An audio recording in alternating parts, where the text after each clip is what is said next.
Yay! What's up, everybody?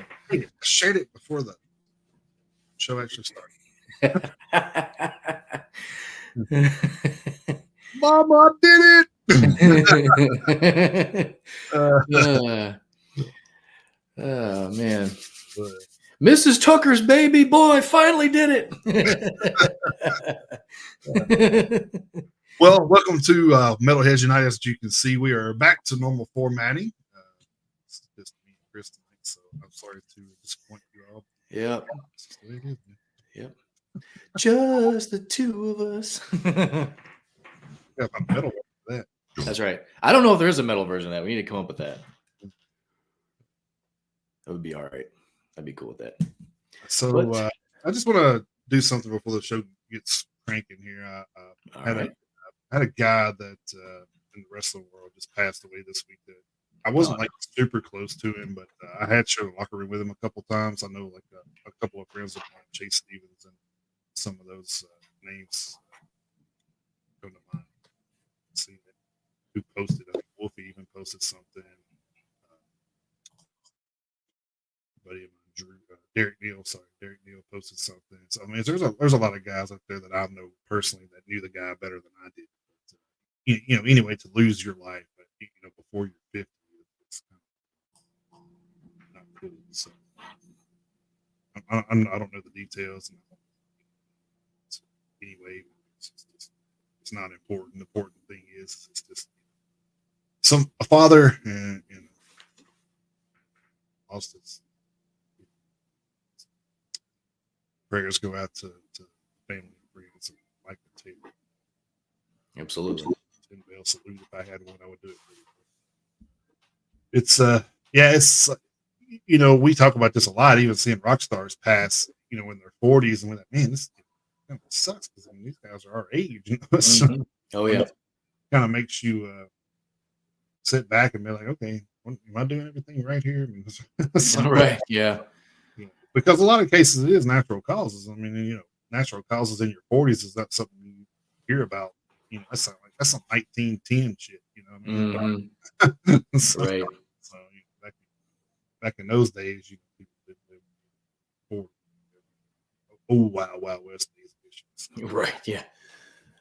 Yeah. Hell, you could back then you could just die from drinking water that's not all the way clean, and there's no telling the kind of shit you could pick up, and the next thing you know, dead as a doornail. Kind of like was it Million Ways to Die in the West? Yeah. Yeah. And it was like funny, so how many like different ways people would die in that movie, and it wasn't even really called out. Just kind of in the background dying. Right. Yeah. Yeah. There probably was a million ways that people died in that movie. We just didn't catch them all. Right. But yeah, nonetheless. Yeah. But yeah, that sucks to hear, man. I said when it hits close to home like that, it's different. Well, yeah. Like I say, especially when it's somebody like you say who was technically a coworker. I mean, you guys were, like you said, in the same locker room. You guys were doing shows together. So yeah, like I said, I didn't do a lot with him. I probably did. He definitely had a bigger reach than I did. So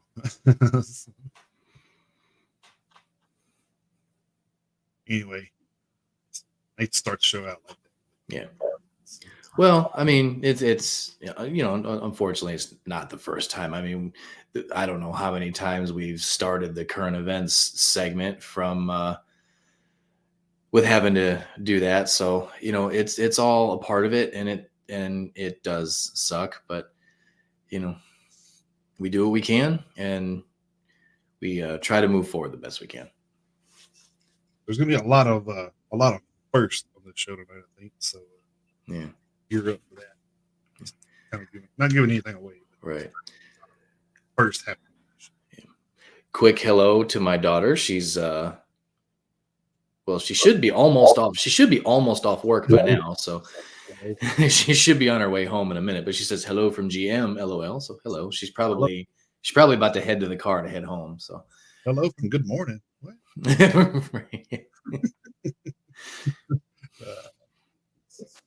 here's a first. I know you do, you guys. I don't hardly drink at all, but I'm actually have real number of years. It's actually from a Nashville brewing company here in our area. So it's kind of curious. Me with big dogs. I bet it's real. It's a real light. You cutting out there, Jason. Oh, my bad. Hear me now? Am I good? Yes. Okay. Yeah. It, like to me, it does that, but like when you go back and watch it on YouTube, it never misses the beat. So I don't know. It's weird. Oh, okay. All right. Well, I mean, if it's working, that's good. But Yeah, because I've actually went back and looked at it. I said, man, I may need to fix some stuff. Okay. I go back and look at it. I was like, okay, where the hell did it fuck up at? Well, hopefully my brother isn't watching this and taking a look at you talking about what you're drinking on the air. He'll get pissed. Oh, why is that? I'm kidding. I'm just playing because he actually does a "What Are We Drinking" segment on the show. So no, we're not stealing that. I promise. Why I have no idea because there's nothing to do with cars, but he does that on his show. So well, I mean, sometimes it does, but you shouldn't, put. Well, not in the good way. Yeah, no, not in the good way. They definitely don't need to be done. No, no. Yeah, don't drink and drive, kids. And a quick shout out just to make everybody aware. September is Suicide Awareness Month, and we just want to make sure everybody out there is aware, and that there are outlets to turn to in case you're feeling the need to take yourself out of this world. We do not want that. So please don't do that. Like I said, there are many outlets out there. There's therapy, of course, and then of course there's a hotline you can call to talk to you. Yeah, it's 998. It's 998, right? I believe so. I think it is. I think it's 998. So I mean, it's all you don't have to remember some 1-800 number or anything contrived like that. Just dial 998. Other than there are other places that you can go for help, but I mean, if you need help, there are places where you can get it. I mean, which is kind of crazy. You would think it would, with the way we do things here, it would be complicated, like star question mark. Right?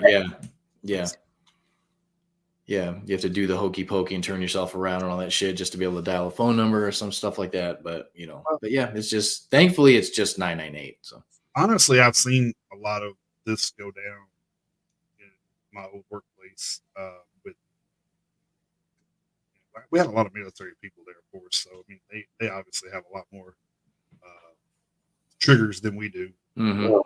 Rewards. Definitely, they say there's outlets there, but I just did not feel that they took it serious, which is sad. I mean, I wish it could have been different because there's a lot of people that just had to move on from the job because they weren't getting the help they were supposed to get. Unfortunately, that is the sad reality of the world. So, hey, I'm going to give you this, and then psych. Yeah. And unfortunately, the VA doesn't do all that it should, especially in a timely manner. You always hear stories about that kind of stuff. And, my wife, she hasn't had to deal with it too much, but, she was in the military, obviously, with other people. And so she's heard some horror stories as far as the VA goes. So unfortunately, they don't really take care of the veterans the way they should, unfortunately. Well, I expressed that a lot on here because I'm a big supporter of the Wounded Warrior Project. So I do that at least once a year, sometimes twice a year. I'll do donations to that. But that's one of the things I think that they let go, so much. It's just the people that were wounded. It's kind of like, oh, here, we'll take care of this, and then see you. Right? Yeah. We did our part. See you. I mean, this guy or girl, whatever the case may be, is out here, losing a leg or arm or whatever, defending our country, for you to turn your back on us. Right. For 35 G's a year, probably at that. I mean, I don't know what they're making now, but I know back in the Yeah. Offer me to come to the military. It's kind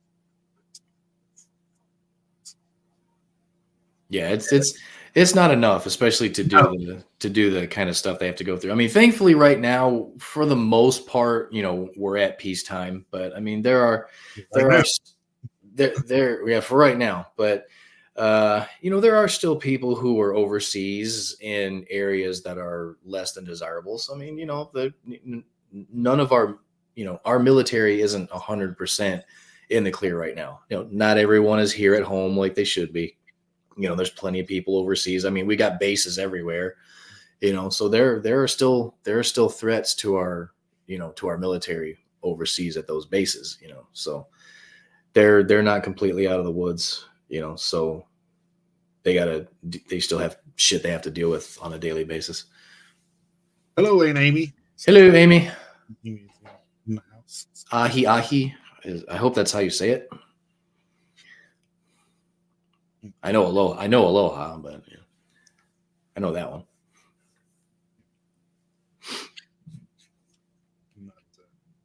I only know whatever The Rock teaches me on my honors. Right. Another quick shout out before we get going in here, which is, I guess it kind of is related. A good friend, Aaron Camaro, of Decibel Geek Podcast. He actually was on other buddies, Jimmy Street, Warren, Whoopi D. We're on their podcast this past week.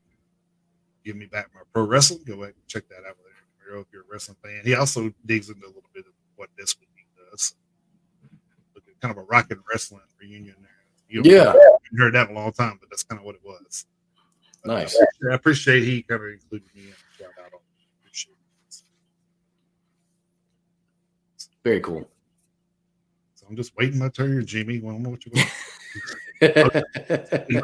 Just because like he's like interviewing like people that Wolfie knew in the business, which is way more, probably. But I don't know.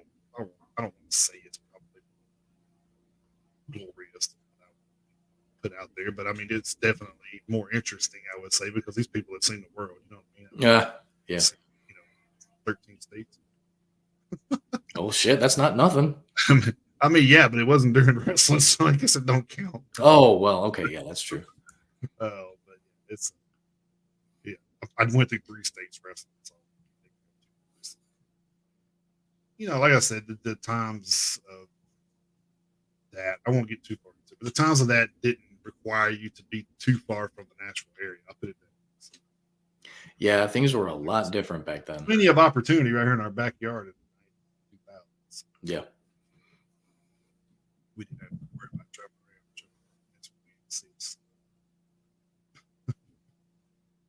Well, I mean, that's good. I mean, yeah, like I said, people are on here all the time, Facebook or Instagram, Twitter or whatever, just cutting down the other promotions. WWE's best, EW sucks, TNA sucks. I'm like, yeah, man, but to me, like being as a performer, I wish we had that many outlets when I was into it. Right. Yeah. We had 2 places to go at the time. It was WWE or TNA. That was it. So yeah, there wasn't really no competition. So I mean, now you got Ring of Honor, you have TNA. I mean, there's a lot of outlets now. I wish we had. I wished I had when I was in my prime early 30s. So. And hell, a lot of guys are able to go over and do appearances in IWGP too. So it's not just here in the United States. I don't know, and I don't know much about I don't even know if Lucha Underground is still a thing. But I mean, wrestling. Actually, they're going to be here. Oh, is it okay? But I mean, wrestling is huge in Mexico too. So I mean, there are places you can go. I mean, it's not just confined to the United States anymore either. So, I just had a friend of mine, cousin Condra, just went to Japan a while back. Mm-hmm. Another friend of mine I just mentioned on the show earlier, Derek Neal, he went to Germany earlier in the year. So I mean, there's opportunities out there. You just absolutely. First off, you have to be willing to take them. Right. Of course, the money has to be right. I mean, it's not. That's true too. I'm going to travel from here to Germany for. Oh yeah, I'll go there for $200. Shit, ain't gonna pay you to travel. No, not even close. I think they got a payout and then they got put up in the hotels and everything. That was all. I would hope. Promotion done. As far as I know. Yeah, I would hope. The way it should be. So. And then one more thing to mention, I will be in Christiana, Tennessee tomorrow on a Valkyrie's Fire video. So I'll be on a video shoot tomorrow with Valkyrie's Fire. Oh, no shit. So they reached out to me.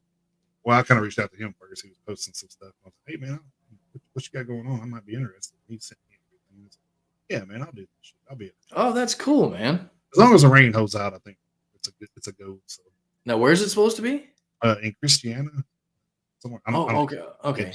The final let us know. Yeah, that's out past Murfreesboro, right? Somewhere over there. Somewhere out there, yeah. I don't know. I mean, we were hell with the remnants of this hurricane that were coming by. We were supposed to get rain for like 5 straight days, and then earlier this afternoon, the damn sun was out. So I mean, yeah. I don't know. So who the hell knows? Yeah, I think it's supposed to be spotty or something tomorrow. Yeah, I think it ended up tracking further west, and a lot of it is gonna miss this part of the state. So you may be okay. Yeah, I mean, if not, they already have a rescheduled shoot. So they already have their ducks in a row. So. Cool. It sounds like a lot of fun. So I'm gonna be out there in my biking gear, raising hills. Oh shit! Awesome. Looking forward to that. So kind of get back into the acting a little bit. So do some stuff. Nice. All right. Well, I guess since we are in normal format here, we can get this thing cranking off like we usually do with some birthday shout outs. Birthdays. You know, I kind of went back to the first of the month. I said, well, we haven't been doing this in a while, so I'm going to give everybody a little bit of a backtrack, especially with some of the big birthdays that went on earlier in the month. So yeah, that's true.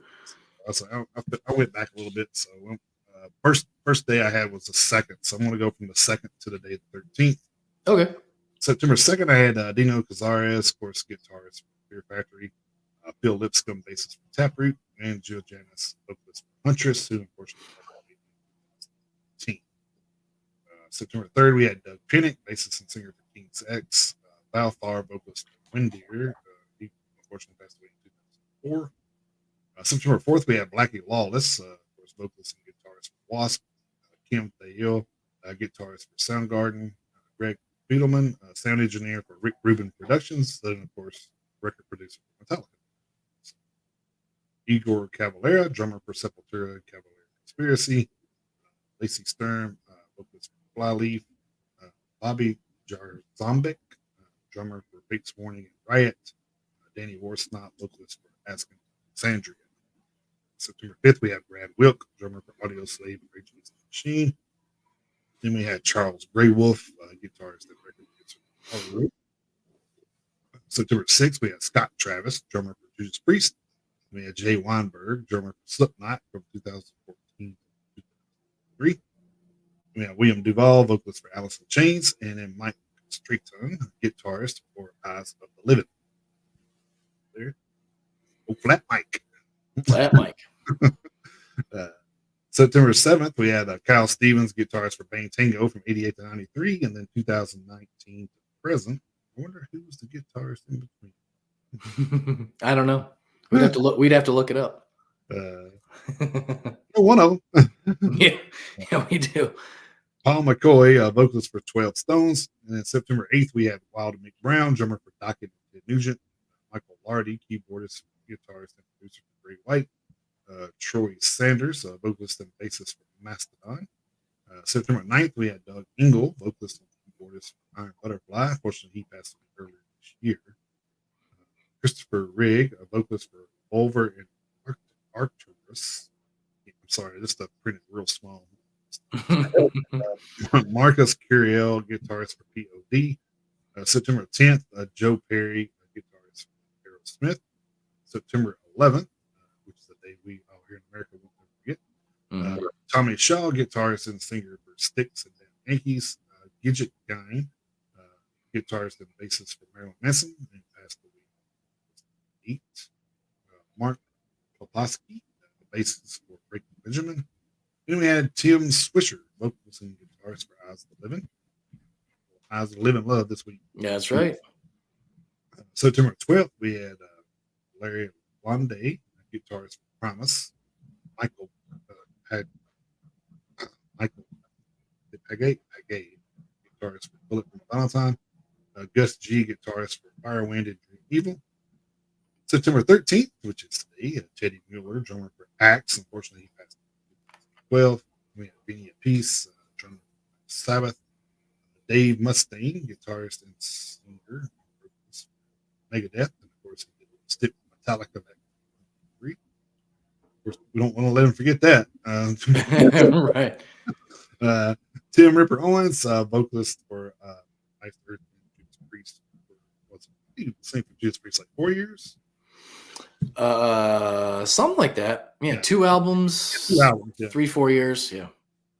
And then last but not least, we had Dasuki Suda, singer for Maximum Horror. Of course, we don't know that. They are Japanese. Yep. I really think so. Yep. I'll turn that way.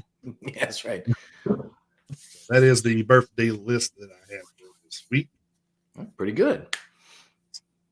Definitely some household names in there, no doubt. Heavy hitters. Yes, heavy hitters. All right, so I guess we will get into some news of the week. It's kind of I don't want to say it was slow. I mean, there was a lot of big stories. I just don't think there was a multitude of stuff. Yeah, it was kind of strange, but yeah, a couple of very, very interesting stories.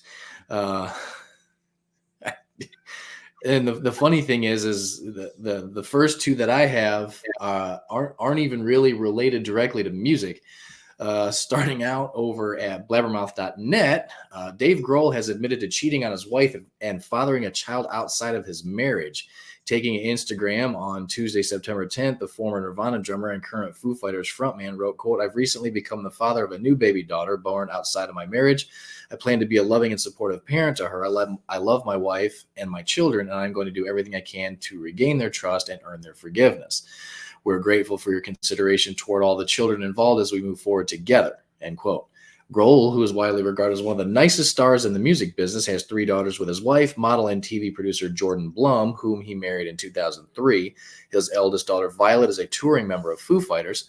Dave switched off the comments on his Instagram post, meaning fans could not directly react to his stunning revelation. Back in 2009, Grohl discussed the importance of his family, telling Time, quote, I used to tour 9 months out of the year. Now I don't like being away from my kids for more than 12 days. It's changed everything that I do. When you have kids, you see life through different eyes. You feel love more deeply and are maybe a little more compassionate. It's inevitable that would make its way into your songwriting, end quote. So, yeah,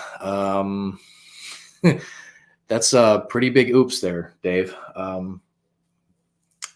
mean, being unfaithful is one thing, but then knocking up the other woman is not a good thing. So, yeah, it'll be interesting to see what happens with that going forward. Makes for a strange family reunion. Yeah, it kind of does. And it's going to be strange to see because his daughter is in Foo Fighters, so I mean it's gonna be weird to see if there's any animosity because of hey, you cheated on my mom and all that other stuff. So I mean there's a possibility that it could end up affecting the band, obviously, since a family member's in it.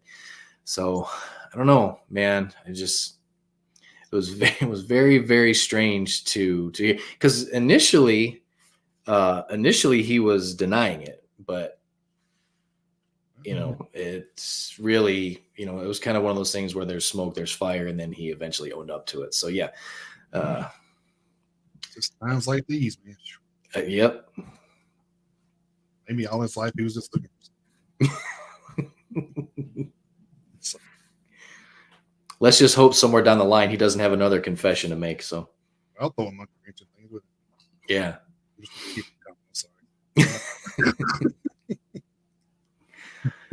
I see where like everybody was posting this, said, yeah, everybody on the male side was going, my hero, and everybody, the women are like, that's the best of you.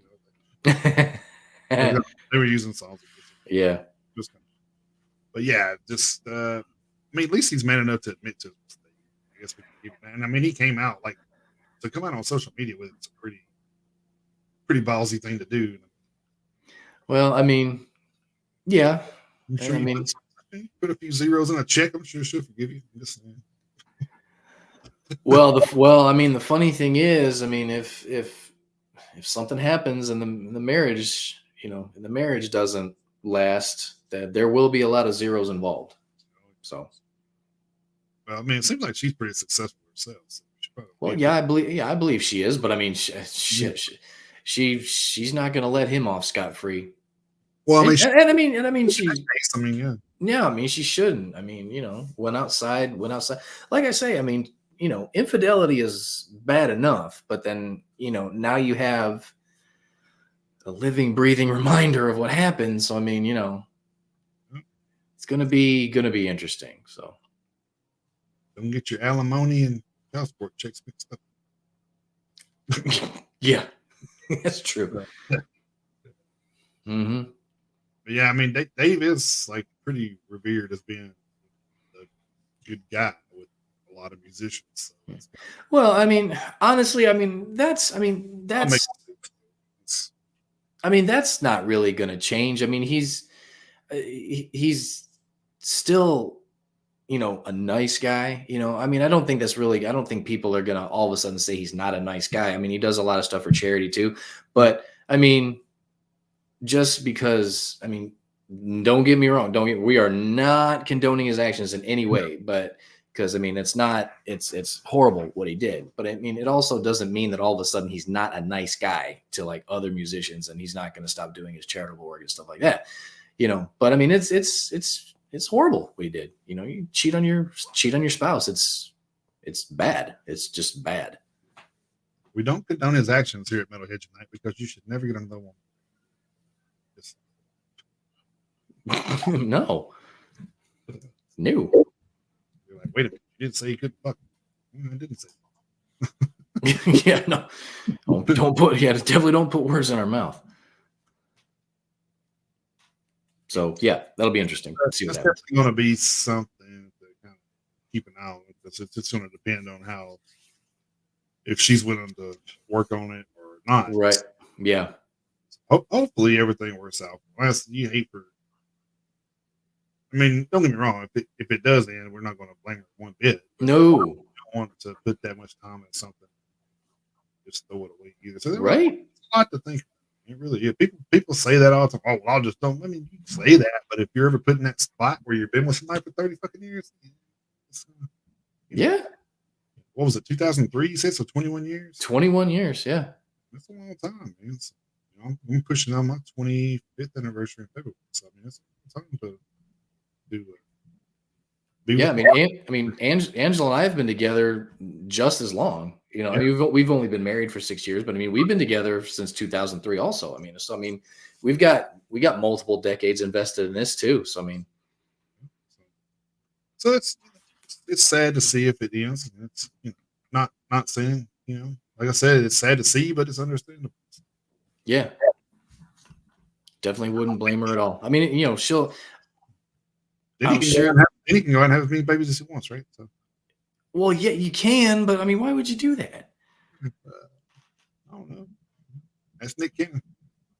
That's a completely different can of worms altogether. All right, enough of that. So. Yes.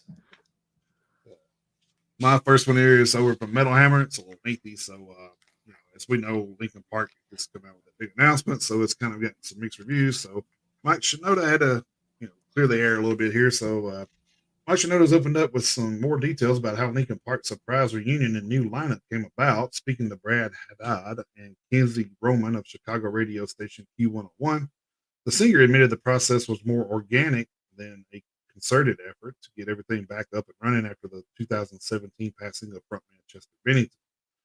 Quote, the idea of auditioning people or getting the band back together was not the start. That felt really stupid to us, to be honest. He admits it's so clumsy and an unattractive way to approach things. He goes on to explain that the jam sessions between himself, turntablist Joe Hahn, and bassist Dave Farrell eventually turned to writing new material. playing around with some new ideas and inviting people in. Um, Colin, Britton, drums, and Emily Armstrong. Vocals were the ones who stuck, he says, going on to reveal that the band uh, had worked on material with a number of different people to fill things out.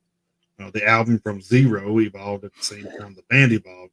He continues, it just became it blurred into existence in a way. End quote. Although the band's return to the stage on September 5th attracted mass interest, the YouTube live stream currently sits over 7 million views, while tickets for their comeback show in Los Angeles and New York sold out almost immediately. The Linkin Park reunion has not come without its controversy, particularly surrounding the new vocalist Emily Armstrong, vocalist of Dead Sarah. Social media posts over the weekend highlighted the singer's alleged Scientology links and alleged support for actor Danny Masterson, who was convicted of rape in 2003. Armstrong addressed the allegation in her own social media statement on Instagram. Quote, several years ago, I was asked to support someone I consider a friend at a court appearance, and when went to one of the early hearings as an observer, she wrote, soon after I realized I shouldn't have. I always tried to see the good in people, and I misjudged him. I've never spoken with him since. Unimaginable details emerged, and he was later found guilty. To say it clearly as possible, I do not condone abuse or violence against women, and I empathize with victims of these crimes. Quote. A number of online critics have also questioned the band's decision to continue under the Linkin Park banner. Speaking to Q101, Shinoda was asked directly if the band had considered changing the name. Quote, to me, that was such an important question. He acknowledges we were keeping things very loose and we didn't define the band. We just said we were going to make music with people. That was our MO. Yeah, in the middle of the process, we were open to ideas like maybe the lineup is a moving lineup. Maybe there's multiple vocalists. Maybe it's got a different name. As the music came into focus, it was like this is a Linkin Park album as we could make it. This is as Linkin Park of an album as we could make. There we go. It's so Linkin Park. If we call it something else, that we'd be idiots. End quote. He also explains that the title of the band's upcoming album From Zero was deeper has a deeper meaning to Linkin Park's original name Zero. It's a double on on ooh, on entendre entendre double entendre double entendre. It explains it's it's us starting from zero, but also being in touch with the things we loved back then. While Shinoda didn't directly acknowledge some of the backlash surrounding the reunion, he did point out some comments fans had made around the decision to recruit Armstrong as the band's vocalist, making his things clear. Quote, people say things like Emily stepping into Chester's shoes, blah, blah, blah, blah. I don't love that phrasing because I get that she's filling a space in the visual lineup of the band, but I also feel like Chester was one of a kind. He's only Chester. Emily is also one of a kind. She's only Emily. When I hear her sing, it doesn't sound like him to me. She sounds like her, and that's what I like. When she sings on the songs, they sound like Linkin Park songs. Well, the first single from the reformed group, The Emptiness Machine, certainly dials the clock back to Linkin Park's earlier style. The new album From Zero is set for release on November 15th, while the band will embark on a world tour starting in Los Angeles on September 11th, which was this week. So, there you go. A lot of mixed reviews. I mean, Chester's son is not. No, he's not. He's not happy about it at all. Yep. So, I haven't listened to the new music with her.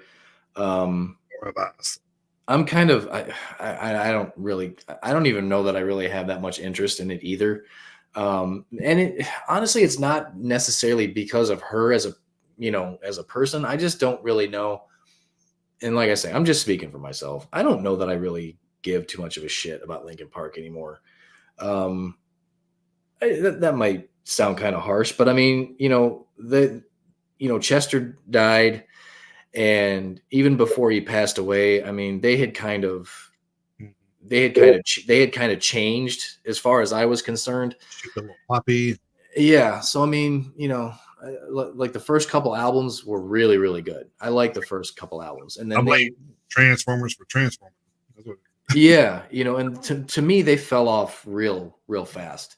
And, so I kind of was like, over Linkin Park, even before Chester passed away. And then when Chester passed away, they were obviously, what happened was awful. And again, this is Suicide Awareness Month, so it's kind of like another, and that's one of the reasons actually why Chester's son is pissed, because he was like, they're trying to erase my dad's legacy, and of all times to do it during September, which is Suicide Awareness Month. So I'd say he's got a little bit of a gripe.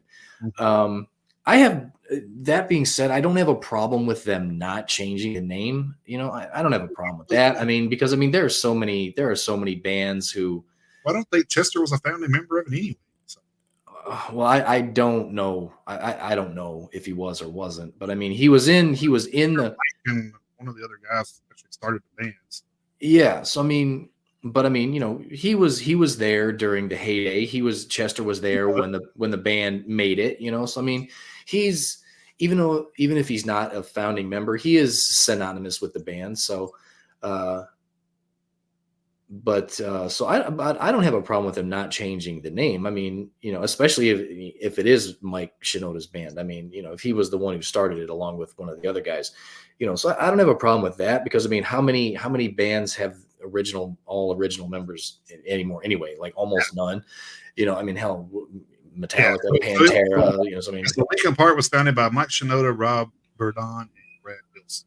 Yeah, so Chester wasn't a founding member, so just because he's gone doesn't mean the band has to change their name. Right. So yeah, I don't have a problem with that.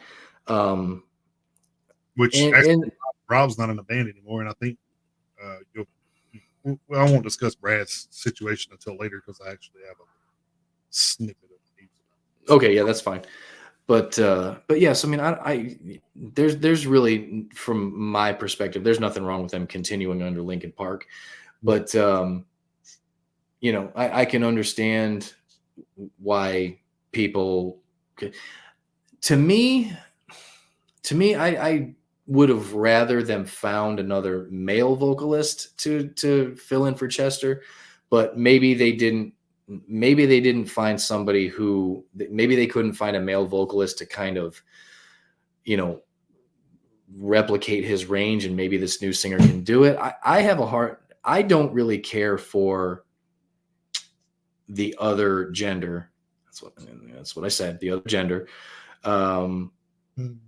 Like, it's not my favorite thing when, like, because now they have a female lead singer. It's not my favorite when a female sings male original song, and vice versa. I don't really like it when when a male singer sings a part that was originally sung. But I don't know.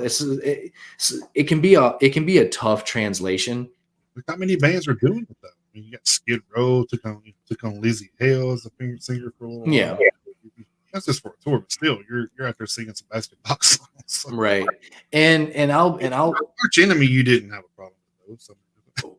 Well, that's because when I started listening to Arch Enemy, that was in 1996, and it wasn't even for like maybe the first album or two that I started. I didn't even know for the longest time that they even had a previous singer and that it was male. So, so as far as I was concerned, the source material for Arch Enemy was a female lead singer anyway. And of course, my opinion isn't all encompassing all the way across the board. It's just a general preference. Not to say that there haven't been times where it's worked, but and like I say, I haven't heard the new music, so I don't know. Obviously, the brand new music, there's no other frame of reference, because it's a song that no one sang before until her. But a lot of what I read on social media was that her singing Chester's stuff, she had a hard time with it. So I don't know that for sure. Because I haven't listened to their new music. I haven't listened to any of her live performances. So I don't know. All I'm going off of is secondhand information. So, and there's the thing is, there's other bands out there that sound like them already anyway. So. That's true. probably a band that first comes to mind with that. So. Mm-hmm. And they do well, and they do well. Yeah.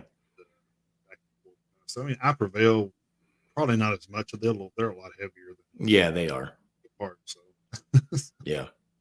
So I mean, I hope they do well. I mean, I hope every metal obviously band they're doing well. They're selling out, and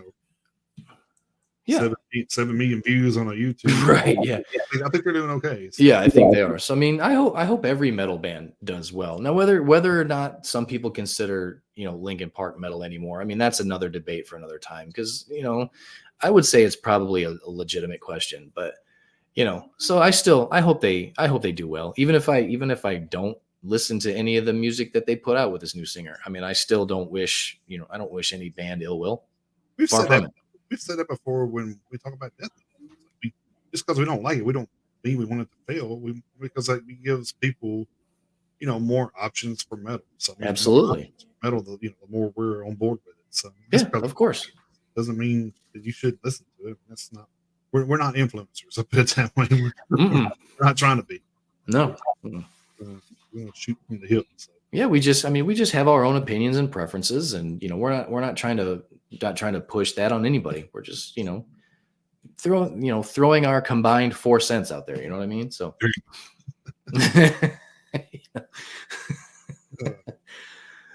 All right. Staying at Blabbermouth for our next one. This one hits a little close to home.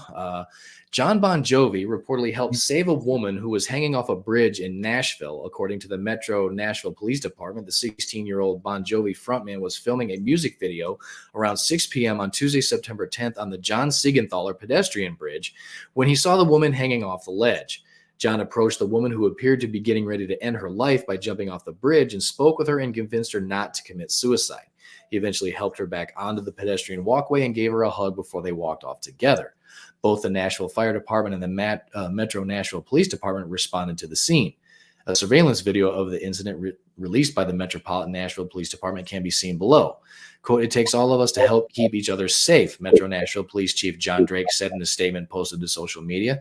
John reportedly has extensive training in interacting with people in crisis due to his John Bon Jovi Soul Foundation. The organization's purpose is to, quote, "recognize and maximize the human potential in those affected by hunger, poverty, and homelessness by offering assistance in establishing programs that provide food and affordable housing while supporting social services and job training programs," end quote, according to its website. Images courtesy of the Metro Nashville Police Department via YouTube. So you can watch that surveillance video on YouTube if you are so inclined. So yeah, I mean, you and I can sit here and say that, Bon Jovi hasn't really been metal since the 80s, but at the same time, the fact that he was able to right place, right time. Because I did kind of watch the clip, and yeah, I think that woman was on her way out. I think she had her mind made up, and then John was there with somebody else. Cause like I say, like the story said, he was there shooting a video. So, he had representatives and people there on scene with him. So, but at the same time, being able to, talk her down, literally, very cool that he was able to do that. If people can believe what they want to believe, that's just some higher power at work. Mm-hmm. The right person in your path at the right time, talking you down from the lid. That's just, how many times do we see reading the news where that doesn't happen? Right. Yeah. Because there's no telling like how long that woman may have been thinking about that, and then all of a sudden she was like, something clicked, and she's like, "That's it. That's the last straw. Today's the day." And she headed out there, and it just so happened, like you say, John Bon Jovi was there, and he was like, "Hey, why don't you come back with me?" And it worked. So, and I'll tell you from experience, they don't tell you publicly where those shoots are. Right. So there was no way she knew that they were going to be there. No, I seriously. Unless we wind up finding out she's kin to somebody on the inside or something. Well, very, very rare. Yeah, it's one of those odds are low but not zero kind of thing, because you never can tell. But saying, well, she knew he was there, that's why she did that. No, there's no way. They don't leak that information. I've been on several video shoots, and they send you a confidentiality agreement. Hey, you're not going to share this until you get until it's over and done.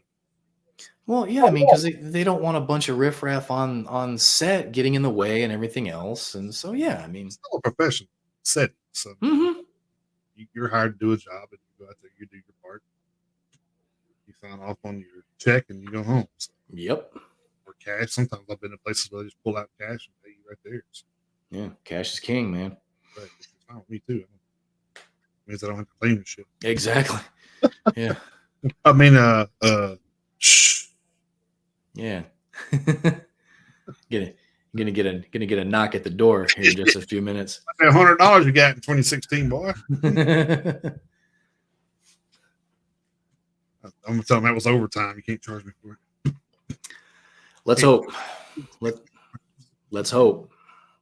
All right, this one over from Metal Sucks. Get out your checkbooks for this one. Yeah. All you heavy metal bargain hunters out there may want to take notice. Fans of guitarist and anti-donut activist Yngwie Malmsteen can take advantage of a package deal that lets you go fast on the fretboard as well as the interstate. Walt Grace Vintage, a Miami-based used car and guitar store. What a concept, right? It's offered a number 4 Fender Stratocaster and a 1983 Ferrari 308. Yes, Quadro valve Valvo. Okay, maybe this is gonna threw me off there. The Quattro Valve I've heard of. Quattro Valvole. Have to get Bob on the phone for that one. Well, that's definitely Italian. So it's like fragile, you know. So I mean, this must be Italian. Quattro Valvole. Yeah, maybe it must be a thing. Both previously owned by Malmsteen through Reverb. All you got to do is pony up 175 grand. Here's your chance to own an iconic piece of rock history. Yngwie Malmsteen's legendary number 4 Fender Stratocaster, one of his main guitars known for shaping his unmistakable neoclassical sound. Quote, this guitar has seen many stages around the world and holds the magic of Malmsteen's fast-paced, virtuosic playing. But that's not all. This unbelievable deal also includes Yngwie's personal 1983 Ferrari 308 GTS Quattro. Stunning classic car, synonymous with the rock star's lifestyle. Own not only a piece of music history, but also a slice of automotive greatness. It's the fastest car you ever drive in, and the best guitar made. Well, he'll tell you. Try. And for those of you who are our age, if you don't know what a Ferrari 308 is, just go watch Magnum PI. It's that car. Yep, it's that. Now I'm as much of a fan of rock and metal as most people, but honestly, I'm more interested in the car. They can keep the visually unimpressive looking Fender. I mean, if you've seen one Strat, you've most likely seen them all. The car, though, that shit looks fast as hell. I bet I could disappoint all of the ladies when they get excited about the car, but see my shriveled husk of a human form in the driver's seat. I don't know who's right here. If you're the person that ends up getting this deal, you should be excited to learn that it's got free shipping attached. Well, I hope so. I would hope so. You save money somewhere when you're buying something that costs more than double the average salary in the United States. And as far as the condition of the guitar, you're buying it for the provenance. That's what you're buying. Oh yeah, I mean, if you're a fan, probably a guitar player somewhere has probably already got the checkbook out. So probably. Because they're like, oh man, I like guitars and fast cars. Yeah. So yeah, buy a guitar, get a free car. I mean, that is one way to look at it. I mean, the way I would look at it is you're buying a car that comes with a guitar. That's the way I would look at it, but that's not how they decided to phrase it. So and you get to yell out, "This is an '83 Ferrari! What the hell's wrong? How dare you?" Yeah. How dare you? All right. Oh. I was able to hit the mute button before that sneeze came on. All right. So moving over to the PRP for our next one. Megadeth, etc. drummer Dirk Verburen has called out the questionable use of past Soilwork art in a hoodie from Swiss/French luxury fashion house Vetements.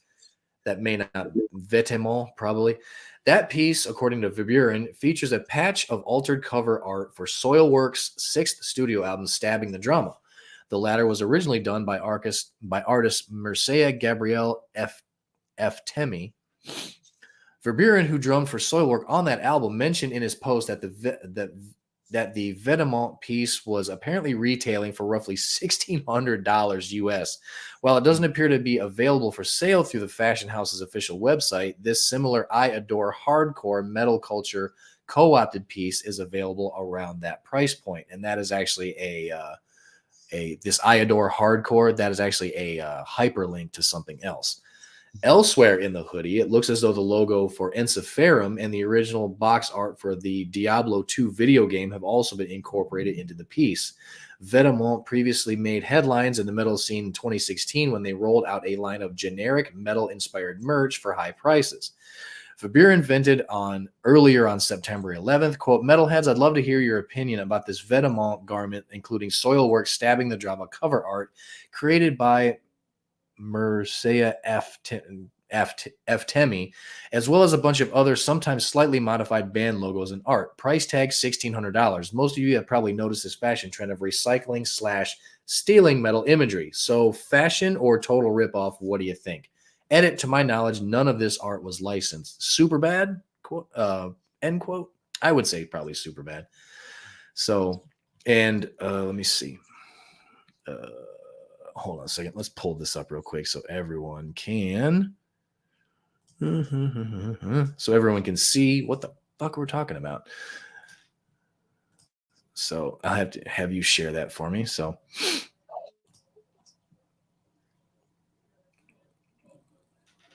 yeah, there is the apparently $1,600 hoodie in question. So I think they are Ramstein. Right. Yeah. So yeah, that's what all the hullabaloo is about as far as Dirk Verburen is concerned. So I don't know. I mean, if they would have got permission, I mean, that's one thing. But I mean, if they didn't, I mean, hell, I mean, go after them. Go after them, bands. Go get them. It's not like, you know, Chris Tucker on Rush Hour. Who you think what at Chelsea Clinton? Right. Yeah. So yeah, I mean, that'll be kind of interesting to see. Interesting to see where this one goes. But because I mean, you can definitely tell. I mean, yeah, that's definitely Soilworks album cover. Yeah. You know, right there on the front. I mean, there's no two ways about it. All they did was change the wording from Soilwork to Superbad. They didn't change the logo at all. I mean, there's no difference. There's no mistaking that cover art. No mistaking it. I mean, that's the one. And that's kind of the thing that we're battling. Not us personally, but as metal fans, we're having to battle. The AI thing kind of situation because which are you going to stay for that too? So, yeah, now you know what? Segue for Dave, right? Yep. I'll skip ahead. This one, I think, metal discussion. If you're thinking about making some awful AI generated music and trying to cash in on it via streaming services, look no further than a 52-year-old North Carolina man named Michael Smith. Smith created a whole boatload of AI generated music, got a bunch of fraudulent streams that earned him in the realm of $10 million, and is now facing some very serious jail time. According to a report by Futurism, by the way of the indictment, Smith has been arrested and is currently facing 3 counts involving money laundering and wire fraud, which carry a maximum of 20 years behind bars per charge. Oh, shit. So Smith allegedly worked with an unarmed music promoter and the CEO of an AI music firm on the 7-year scam to create hundreds of thousands of songs that were then fraudulently streamed. Quote, "We need to get a ton of songs fast to make this work around the anti-fraud policies these guys are all using now," wrote Smith in his accused co-conspirators in late 2010. The AI songs were named things like Zom, Bedouin, and Zygotes by artists named Calvin Mann and Calypso, Zord, Calorie Event, and way more. So, the usual weird rabbit hole sounding names you come across when you get a little too deep into a streaming service. The songs were uploaded to services like Amazon Music, Apple Music, Spotify, and YouTube Music and generated quite the paycheck. What genuinely sounds like a joke but isn't, Smith has since commented on his legal situation in the New York Times, saying, and this is serious, quote, "This is absolutely wrong and crazy. There is absolutely no fraud going on whatsoever. How can I appeal this?" Quote. Uh, and you might be asking yourself what the hell that has to do with metal. First and foremost, it is that it's a problem with the genre is currently facing, all genres, honestly. Second, it's one that every single person who loves music should care about. Your favorite artists aren't making shit off of streaming services for the most part, but dudes like this are out here eating up all digital real estate and cashing in big time until they're found out. So, yep. So there you go. I mean, how many streams and stuff that they take away from actual artists out there putting their time and effort into? So, I mean, theft is theft, man. I mean, it is what it is. Like I said, if he wrote songs or something and then kind of like make an AI out of it, that's different. But you're just like copying stuff and changing names, and you can't do that. So yeah, I mean, those penalties may seem stiff, but I mean, considering when you considering the amount of money he made, I mean, $10 million, that's a hell of a heist. So I mean, it might seem 40 years maximum combined might seem stiff, but I mean, that's pretty. Yeah, three counts, 20 years apiece. Yeah. 60. Yeah. 40, 60 years, whatever. So, I mean, but that's the thing. He'll be in there until he dies. I mean, he's 52. So, yeah. So, I mean, and that's the thing is, I mean, there are certain things, not to get off on a tangent, but I'm just going to say there are certain things that there should be stiff penalties for. And, this guy, I mean, you're talking 8 figures, $10 million. I mean, that's a lot of money. So yeah, I mean, I kind of hope the guy gets the book thrown at him. I mean, one of these people needs to be made an example of, because this AI shit, we've talked about it before. It can get out of hand, and this is a perfect example of it. Yep.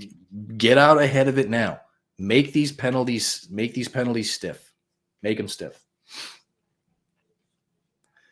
All right. Back over to Blabbermouth for this next one.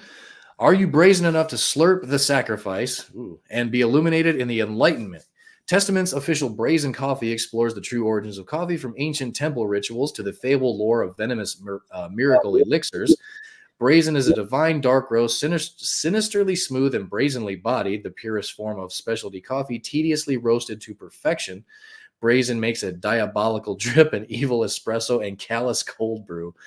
Testament shares, quote, "These custom signature collectible 12-ounce tins will only be available on tour as we raise Cain and reign supreme in the coffee game with Brazen.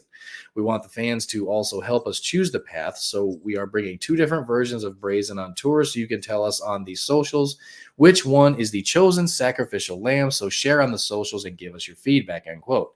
Concept Cafes states, quote, "Testament has had such a massive impact on metal that in working with the guys, we really wanted to humbly pay tribute to that legacy through a monumental coffee concept for the metal community. We've always wanted to explore the origins of coffee and bring these legends to life through a testament telling of the tale.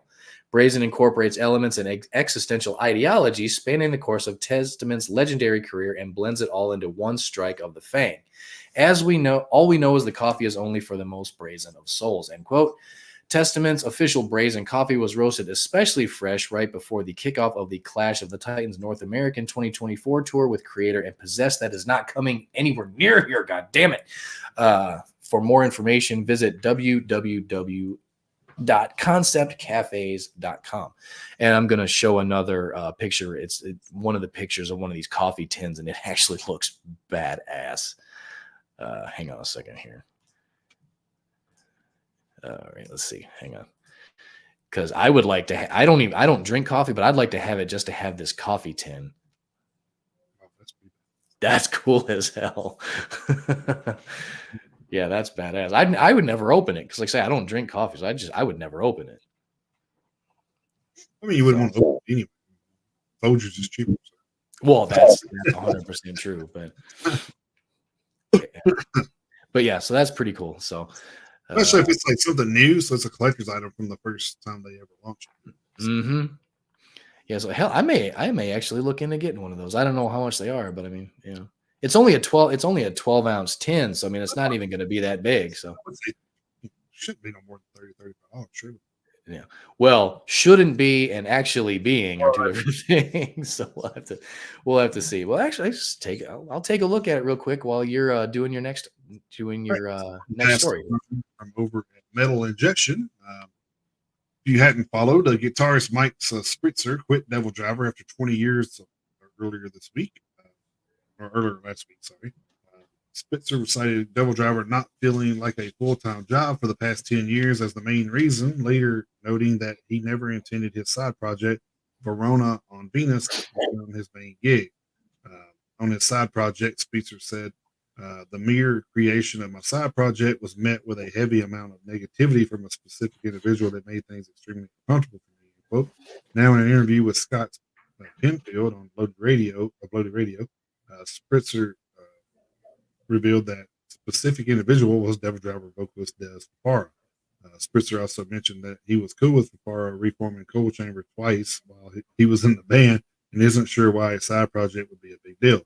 Unfortunately, yes, I really hope it would be a problem, and I have a lot of friends that get a lot of support from the bands that they're in, who they would consider their boss, like Nita Strauss and Alice Cooper, and Ozzy has always been cool with Zach Wild doing Black Label Society and Zach Sabbath, and Caesar Sato for Ministry. I remember when he first released Man the Mute record that he did.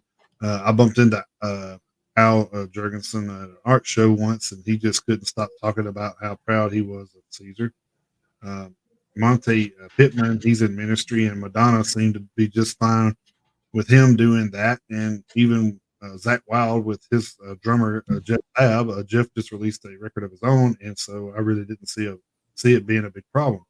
I never intended to make Verona a priority over Devil Driver. I had a lot of time during the pandemic, and I just wanted to keep on writing, so I did. He continued, yeah, unfortunately it is because I really gave him my blessing when Cold Chamber started doing, even when they were at their first reunion. And at the first reunion, quite honestly, I needed the break at the time. Unfortunately, I think that was a big reason which led to John Buckland and Jeff Kendrick leaving the band in 2014 because Devil Driver went on hiatus and it was not in their best interest at the time to stick around. Spitzer also said he hasn't spoken to Fafara about quitting Devil Driver, saying, honestly, I haven't spoken to Des about it. No, I haven't. I've seen how things have went with other members who have left the band, and I honestly felt like this was the best way to do it. I don't really want to get into it much more than that because of obvious reasons, but all the other guys understood where I was coming from. Spitzer continued, and I want to work more. And as of now, unless someone comes knocking on my door and wants me to join a band, which depending on the band, I would definitely take into consideration. But right now, I just want to go full throttle with my new project, Verona on Venus. I'm excited to do things my own way and mix things up. Obviously, Verona sounds a lot different than Devil Driver. It's a completely different style of music, and it's time for something. And it's time for something new for me. It's been 20 years, and it's been a lot of fun. But sometimes people just feel like moving on, and that's how I feel right now. So there's his reasonings behind leaving the band.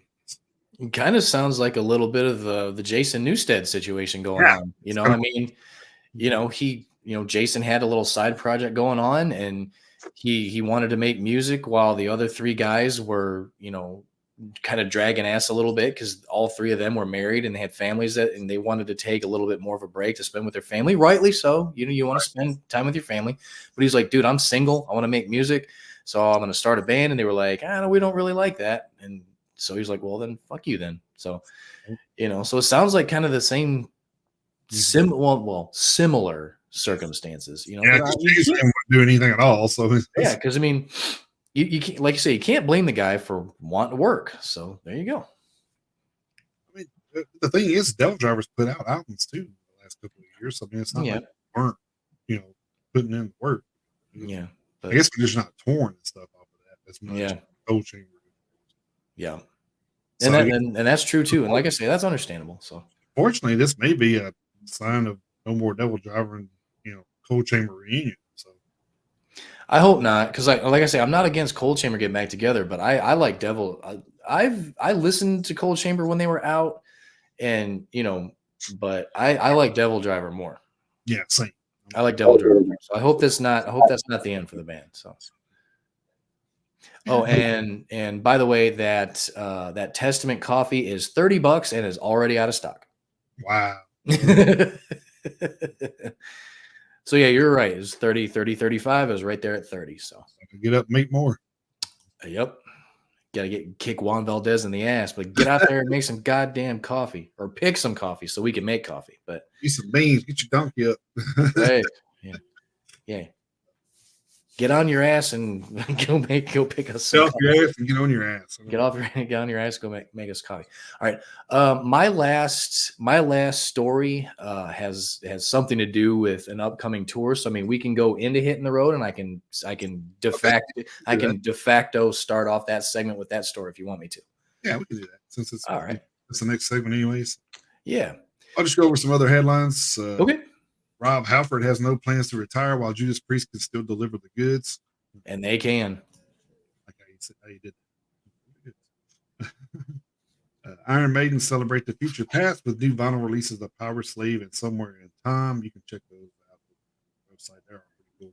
They are neat. Mike Portnoy doesn't regret leaving Dream Theater despite massive success of his recent return to the band.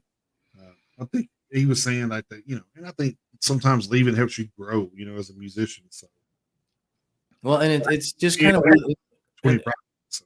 yeah, so I mean, and it's and it's kind of one of those situations where I mean, and I don't remember everything that was going on in the band in 2010, but I mean, you're talking 14 years ago, and I mean, he may have felt like things weren't going well or in the direction he wanted to. So I mean, like I said, I don't remember all the ins and outs, but I mean, he stepped away. The band did things. He went out and did a lot of other things, right. And so he everybody stayed prosperous. Yeah, he whatever euphemism you want to use. He stretched his legs. He stretched his wings. Well, peacock captain, you got to let me fly. Whatever. So I mean, so whatever. But I mean, from what I understood, I mean, things didn't really go that great when he left. But one of those things where the band kept on going. He was doing some other stuff, and then one of those time heals all wounds kind of thing. We slowly, over the last couple of years, we slowly started, like Mike I remember we did a story talking about how Mike Portnoy showed up at a Dream Theater concert, and then he was doing something with Jordan Rudess, and so I mean, time went on, and they kind of slowly got back in touch with each other, and and then everyone is back on the same page, and James LaBrie said you can come back, but I don't want no scrubs. He just keep back in here. Right. So I mean, it's one of those never say never things. I mean, yeah, I said it's kind of it was kind of a thing that you thought would happen eventually anyway. Mm-hmm. I always thought so. Yeah, he'll be back, especially if there's a reunion of the first album. Yeah.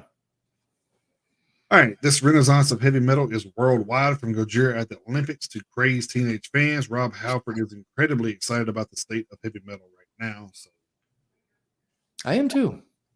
I think we're in a pretty good spot right now. So. Yeah. Dark Tranquility unveils 25th anniversary vinyl reissue of Projector. Slash puts out soundtrack to Universal Studios' Halloween Horror Nights. Oh, that's neat. Stephen Carpenter to rejoin Deftones live this November. So I'm sure some fans out there, our friend Shelley, would love to hear that. Mm-hmm. Jerry Cantrell on Alice in Chains. We've got a few creative irons in the fire. So Chain may be working on some new stuff. The Metal Injection Festival announced their daily set time. So if you want to go over to their site, there you can set times for each day. That festival is actually the week before ours. Oh, okay. All right. I think it's actually next weekend. I think it's Metal Injection Festival. Man, Man, Louder Than Life is coming up in 2 Yeah, weeks. 2 Holy weeks. shit. God. Linkin Park guitarist Brad Delson, which I was talking earlier, said he will not tour with the band. So that comes with the negative backlash they got. So I think he just said whether she did or didn't, he don't have that kind of controversy surrounded him. So he just almost set it out. So, yeah, I mean he's an original member of the band, so he can do what he wants to do. Yeah, and he supposedly had a gun he decided to stick to, and that's what he's doing. He's sticking to it. So, all right, John Schaefer from Iced Earth. You don't know he was involved in the J6 stuff. His sentencing hearing is postponed for the 5th time. Which is it's stupid. Let's just fucking do it. I mean, I don't. If you're postponing, obviously you don't have enough concrete evidence on the guy or something. Like I don't know. I mean, yeah, it's something's weird with that. I mean, do it or don't. I mean, at this point, just do it or don't. I mean, hell, at this point, they've done been since 4 years almost. Yeah, something like that. That's probably more time than you would ever serve if you or if a regular citizen did something like that. Yeah, I mean, just give him credit for time served. Be like, don't do any of that bullshit again. I think he's just being that long because Nancy Pelosi's checked out. Possibility. Brent Michaels says 2026 would be the perfect time for Poison to return to live stage. So I guess they were supposed to come back in 25, and I think he said he just wasn't feeling it. So I think 26 would be their anniversary year anyway. I think something like that. I think they started in 86. Yeah. Well, I mean, if that's the case, I mean, if they're not going to be going back out on tour until 26, that would theoretically give Vince Neil time to get back in some semblance of shape because they were supposed to be going back out together, weren't they? Yeah, I think so. So, I mean, hey, so Vince, you got a little bit more than a year, so hop on it. Hop on something, a treadmill, a mountain bike, something. Saga's Michael Sadler diagnosed with a rare form of aggressive cancer. So all of those prayers go out. Mm-hmm. Man, so it didn't look good, honestly, but we don't have the control over that button. So hopefully things can turn around for him. All we can hope for is the best. So. Mm-hmm. Overkill's D.D. Verney on Jason Bittner's departure said we kind of knew it was coming. So looks like that was not much of a surprise. No. I know we talked about it on part. Somebody posted it. I posted it. Yeah, because he was already because Jason was already he was doing the Category 7 thing, right? And Shadows Fall is back together now, which I'm super excited for. So it was only a matter of time. Yeah, I'm sure Overkill's not going to have any problem replacing this. Oh hell no! With a name like that. Mm-mm. Paul Stanley says Kiss Avatar show will be beyond anything that anyone else has even contemplated. I don't know about all that. I mean, that sounds like some Trump-esque saying. Beyond anything anyone else has ever contemplated. It's going to be the greatest avatars you've ever seen. Millions of them, millions of people are going to come. It's going to be the greatest avatars you've ever seen. This is why, I miss about Saturday Night. Well, I mean, Saturday Night Live still does. I think they still make fun of both sides, but it's like that though. I'd rather if you're going to do it, just make fun of all of them. Yeah, that's the thing. That's the thing. Just make sure you're making fun of everybody. Yeah, that's my whole thing. Being inclusive. Dave Chappelle. Mm-hmm. Hell yeah. 10 Years announces Inner Darkness digital EP. Years. And then Overkill recruits ex-creator bassist Christian Speezy Geyser for European shows. There you go. Mm-hmm. Yep. It didn't wait long. Nope. So that was all of the headlines I had, and I did have one hit the road. All right. Well, the only headline that I saw that you didn't have is speaking of Overkill, Bobby Blitz Ellsworth did say that they will be writing music next year in 25, and the new album should be out sometime in 26. Yep.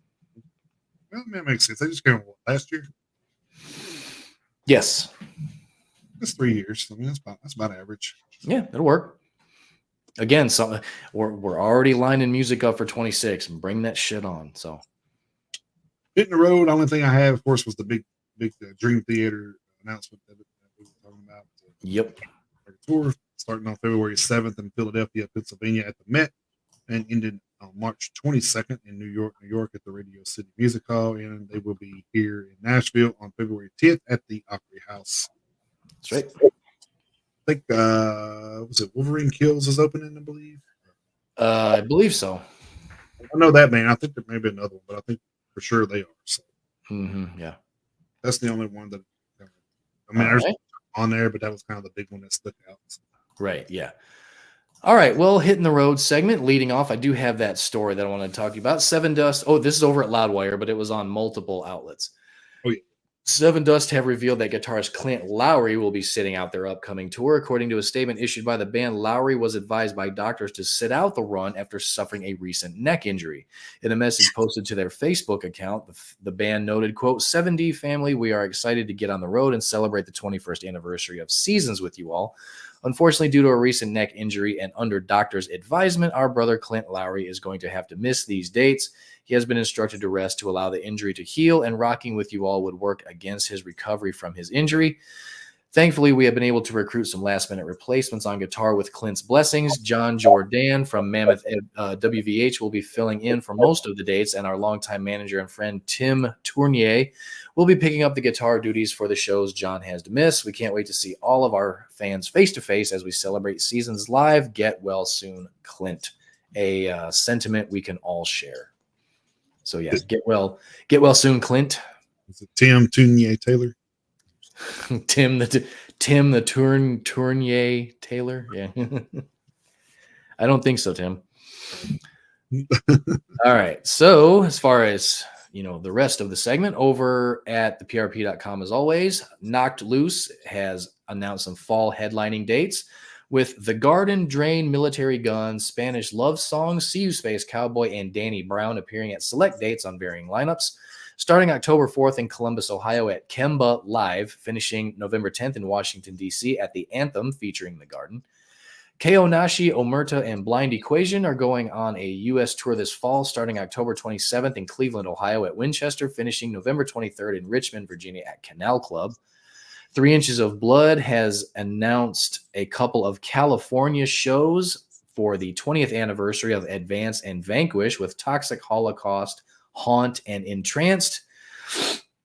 January 24th, 2025 in Hollywood, California at the Fonda Theater, and January 25th in San Francisco at the Regency Ballroom. Body Snatcher and Distant have 3 shows announced ahead of their Fit for an Autopsy tour. October 14th in Jacksonville, Florida at the Underbelly, October 15th in Knoxville, Tennessee at Open Chord, and October 17th in Syracuse, New York at the Song and Dance. Then the aforementioned tour with Fit for an Autopsy, Silosis, Judiciary, Body Snatcher, and Distant fall U.S. tour starting October 18th in Worcester, Mass at the Palladium, finishing November 17th in New Haven, Connecticut at Toad's Place. The Browning, Dropout Kings, The Browning, Dropout Kings, Filth, and The Defect are going on a 2025 U.S. tour starting January 10th in Nashville at the Cannery Hall, finishing February 9th in Orlando, Florida at Conduit. Silverstein, who I didn't even know was still around. I want to add something to the Browning thing real quick. I follow those guys, so the lead singer posted that they are going to give out dog tags at the first 2 shows for everybody that shows up. So, oh, that's badass. They'll have their thing on the front, and then the year, I think, or what their venue actually will be on the other side. So cool. That'll be neat. I wanted to throw that in before I forgot about it. So. Nice. All right. Yeah. Thank you. You actually reminded me when you said that. I was like, oh yeah, I forgot about that. So. Yeah. Thanks for that. All right, Silverstein, who I didn't even know was still around anymore, is going on a 25th anniversary European and UK tour with Thursday, the Callous Dowboys, and Bloom, starting February 28th, 2025 in Manchester, England at the O2 Ritz, finishing March 15th in Cologne, Germany at the Palladium. Flagman and Sump are going on a fall tour starting October 23rd in West Palm Beach, Florida at Respectable Street, finishing November 2nd in Detroit at the Lager House. There's a Tennessee date October 29th in Memphis at Haven House. As I Lay Dying, Caliban, Decapitated, and Of Sulfur will be replacing Left to Suffer, have announced a fall European tour starting November 15th in Würzburg, Germany at Post Hall, finishing December 15th in Oberhausen, Germany at the Turbinen Hall. Painted Black, Dillinger 4, and Public Acid have announced a trio of Northeast U.S. November shows. November 22nd in Brooklyn, New York at the Brooklyn Monarch, November 23rd in Washington, D.C. at St. Stephen's Church, and November 24th in Cambridge, Mass. at the St. Clair. Skindred has announced a fall UK tour with, as December falls, Motions, North Atlas, Scuffy Bear, Dead Wax, Graphic Nature, Ward 16, Dream State, Red Hook, Nonpoint, Taurus, Native James, Black Gold, and Mother Vulture, appearing at select dates on varying lineups. Starting October 18th in Hull, England at the Hull University featuring Motions, finishing November 11th in Gloucester, England at the Guildhall featuring Black Gold. Carcass, Brujeria, and Rotten Sound are going on a European tour next year, starting January 17th in Zurich, Switzerland at the Messouf Winterfest, finishing February 3rd in Oigny, France at Les Metaphones. Terror, Negative Approach, and Haywire are going on a West Coast tour this fall, starting October 24th in Portland, Oregon at the Hawthorne Theater, finishing November 3rd in San Diego, California at Brick by Brick. Thornhill, Graphic Nature, and Love is Noise are going to the UK and Europe in November, starting November 17th in Brighton, England at Patterns, finishing December 8th in Leipzig, Germany at the Moritz Bastei.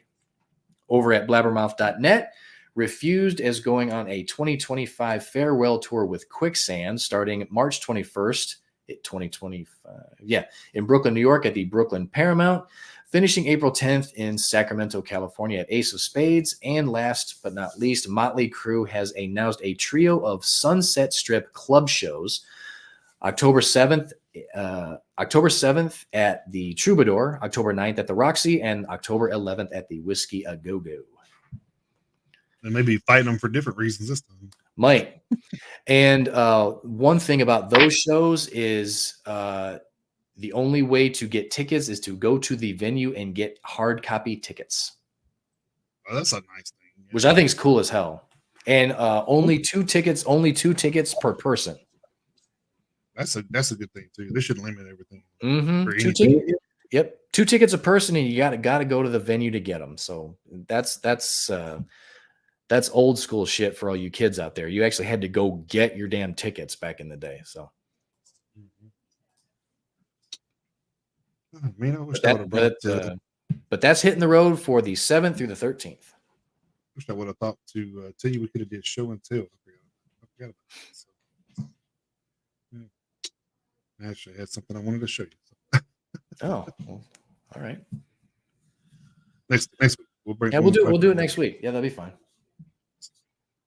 All right, so that will take us into our theme of the week. And before we get into that, I will share. This is the playlist for this week's new music. Here's some new metal releases for the week. There you go. A little bit of everything this week. I think it was pretty spread out. Nice and diverse. Nice. Death metal, your traditional metal, metalcore, deathcore. I mean, I think honestly, I think every time I looked at a band, they were like something different. So I'm just like, man, this is actually pretty. I think all 17 genres we talked about before was. That's what it seemed like anyway. It's was definitely a good thing. Anyway, our theme of the week this week, we went with Can and Can't. That's right. This is going off of our do's and don'ts, I guess, from a couple weeks ago. Right. Actually, when I moved my stuff up here, I think I lost my list somewhere. So I've been trying to find it. I was like, I know it's up here somewhere. Yeah. I've seen it somewhere. I just got to find it. But well, hopefully you. Yeah. Well, top of my head. Hey man, have we done this? He's like, no, I don't think so. Yeah. Well, I hopefully you can find it, because if you can't, we'll have to create another list. So. Yep. So, and, this is probably going to be. I ain't going to say this is the best list I've ever done, but I'm going to say this is probably the most obscure list I've ever done. Okay. So, hey, nothing wrong with that. When I was putting this together, I'm just like, wow, this list really is all over the fucking place. Yeah. Well, that's good, because that'll be plenty of new stuff to add to the radio station. Hint, hint. Yeah, hint. Yeah, there you I mean, not saying there's bands, big name bands in here. It's just songs that you Deep cuts. Yeah. yeah, it's kind of some deep cut stuff. That in there are a couple of bands that there's one band on here for sure that I wasn't real familiar with, but I listened to the album and I was like, oh, this is pretty good. So, well, that's good. so anyway, I'll kick it off. I got the cans. I got the cans for you. Yeah, you do. Hell yeah, you do. I get the can side for this one. So, and honestly, when I did this, I wasn't even thinking. I said, man, I probably could have used like different versions of can too. Like, didn't think of that. Anyway, started mine off with, of course, Iron Maiden. Can I Play with Madness from Seventh Son of a Seventh Son, 1988. Then went with Queen's Right, Best I Can from Empire, 1990. Then I went with Korn, Can You Hear Me from The Nothing, 2015. Then went with Partway Drive. It's one of Chris's favorite songs. If a God Can Bleed, from Darker Steel, 2022. I thought he's going to hate me for putting this on the list. Then I had Testament, Canna Business. If you don't know what that means, it's kind of Canna Bus. Mm-hmm. That's from Brotherhood of the State, 2016. Then I went with Accept, Run If You Can from Breaker, 1981. Oh, man, am I crazy? Did that album used to be called Ball Breaker? For some reason, I was looking at it, I was like, man, did this album used to be called Ball Breaker? I think I got that album, so I'm going to go look. You might be right, but at the same time, you may be getting that confused with Balls to the Wall that came out in '83. Maybe. No, I don't know. I don't know. Like I'll have to look. Maybe I just dreamed that that's what it was. I don't know. Maybe it's one of those Mandela effect things. Definitely sounds like something they would put out over Breaker. I tell you that. Well, it's true. Then I went with, this was the newer band that I come across with After All. This song called None Can Defy from Waves of Annihilation, 2016. Then I went with Ancient Gods, Who Can Tell from Forsaken Leaves, 2015. And Ancient Gods is actually a band I just started listening to this year from their album they released earlier this year. Nice. Then I went with Armored Saint, Can You Deliver, March of the Saint, 1984. Then I went with Ectomorph, I Can See You, What Doesn't Kill Me, 2009. I went with Flesh God Apocalypse, I Can Never Die from Opera, 2024. Then I went with Grave Digger, Heaven Can Wait from War Games, 1986. And then last but not least, I went with Power Wolf, All You Can Bleed from Blessed and Possessed, 2015. Nice. I wasn't keeping count. I wasn't keeping count. How many was that? That was a special quantity. I stopped for a reason because it was 13. There you go. For Friday the 13th. That's right. Friday the 13th. 13. That's right. All right. So I obviously had the can't side. So you always get the abundant side. I get the what? You always get the abundant side of the things. Not always. Not always. Yeah, I can do all day long. Yeah, not always. All right. Leading off with a very divisive. Last 2 times. Yeah. Leading off with a divisive band. You either love them or you hate them. Can't Heal You by Five Finger Death Punch, The Way of the Fist, 2007. Then I Can't Hide by Pantera off Official Live 101 Proof from 1997. A little bit of a song that you kind of have to go find, but it is out there. Then I had You Can't Stop Rock and Roll by Twisted Sister off the album of the same name from 1983. Then I had I Can't Explain by the Scorpions.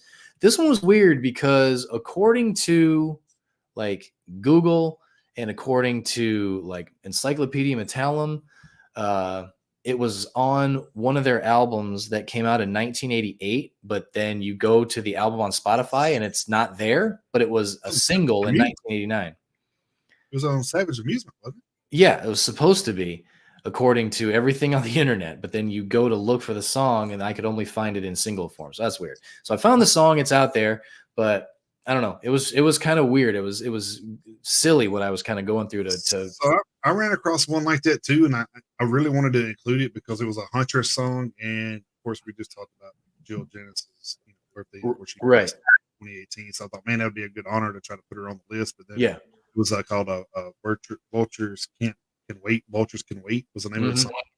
but it was not on like Encyclopedia Metallic lists it because I was like, man, I said, why is it not on Spotify? So I went to Encyclopedia Metallic and they listed being on that album, but it's not on there. That's not, this isn't the first time I've had that happen, but it's strange. But I don't know if there was an extended version that they just don't have. So yeah, something like that. Maybe like a Japanese version or something like that. Because there was actually another song that I wanted to put on this list, and I'll get to it at the very, very end. There's another song I wanted to put on this list that was a song that's nowhere. It's not on any streaming service, and it was on some sort of foreign release that I've heard it before. I know I've heard it, but apparently you can't find it anywhere digitally, and I'll mention it at the end because I was going to put it on here.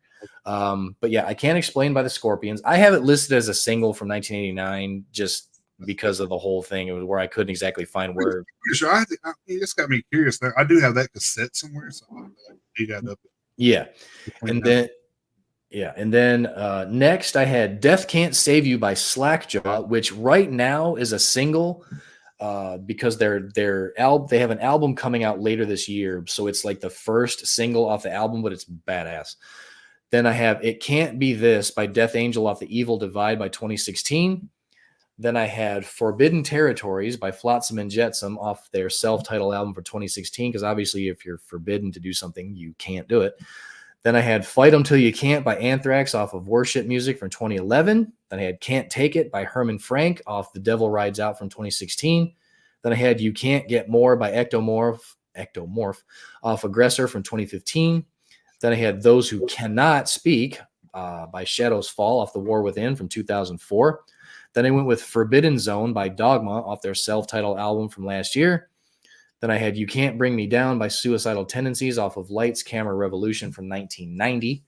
Then I had "Things You Can't Understand" by Crowbar off Equilibrium from 2000. And then last but not least, "You Can't Kill Rock and Roll" by Ozzy Osbourne off Diary of a Madman from 1981.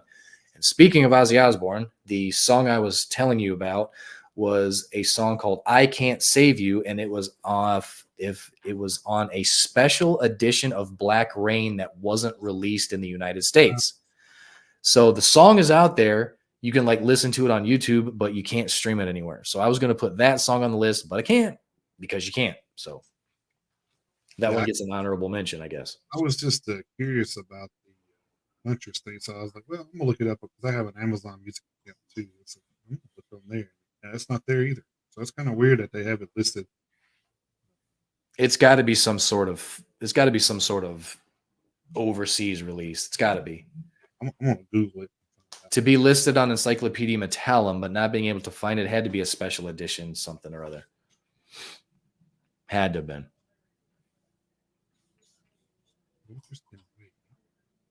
Because the funny thing is, and I'm sure you've noticed this too, there will be times where, if you go to Encyclopedia Metallum and you're looking for a particular song or a particular album, sometimes you'll see the same album listed multiple times because, different special edition, like Japanese release with bonus tracks comes out at a different time than the North American release and all that other stuff. So I've seen multiple occasions where the same album will be listed more than once because it's not the same album everywhere. So it was a 7-inch vinyl exclusive. Oh, see, there you go. So maybe like a record player where you can't it didn't ever make it digital, I guess. So. Yeah. Wow. Which I don't understand why you can't in 2024. I don't know why you couldn't, but or maybe some kind of laws to them, because there's a lot of laws with that stuff, man. That's true. You can't convert them or yeah. They didn't have maybe Amazon or Spotify or nothing has ever thought about it and signed a contract saying they could use it or yeah, because you do gotta know about it. Then yeah, maybe they just don't. Maybe they just don't know about it. I don't know. There could be a whole. I'd heard a song before. I'm just like, I know that song. That's like one of the songs that when I seen her name in the birthdays. I said they had that song, and I was like, man, I'm gonna put that on the list. And then I go to find it, and I'm like, the fuck? Yeah, they had a song called that, and I had to look it up in Encyclopedia Metallum to make sure that I was right that they had a song like that. And yeah, there it is. And I'm just like, okay, why is it not on any streaming? It's crazy. Yeah, it's Got a weird how YouTube some of video. that stuff. They got a YouTube video. maybe I can convert that to an MP3 and put it on the radio station. Maybe. Have to check permissions on that. I Well, think yeah, you would definitely have to do I think that. we pay the monthly service for it, so should be able to do whatever the fuck I want to do. Yeah, and according to, I mean, you may have to do a little bit of research at your house, like you say, you may have had that album, but yeah, according to Encyclopedia Metallum, their accepts third album is just called Breaker. Okay, maybe like I said, maybe I'm confusing it with something. You know what? I know what I'm confusing it with. I'll tell you right now, pretty sure. What do you got?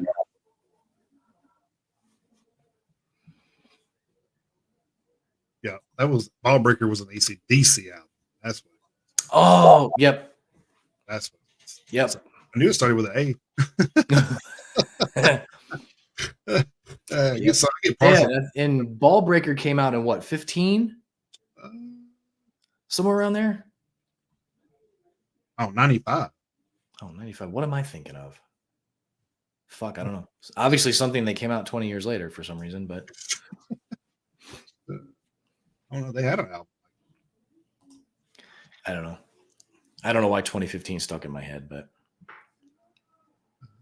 Well, actually, they had one in 2014. oh, okay. Well,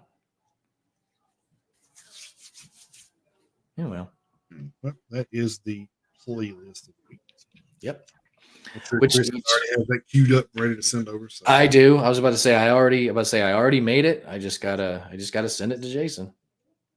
I got a few Kent songs to add to that, probably. So. Oh, that's fine. Let's see. Where's it at? Why does it? That's so weird because I have it built on my PC. I'm sitting here looking right at it, but it doesn't. Yeah, the phone thing is weird, dude. Like I made that list last night. I don't think it's still showing up on my phone. I have to look for it.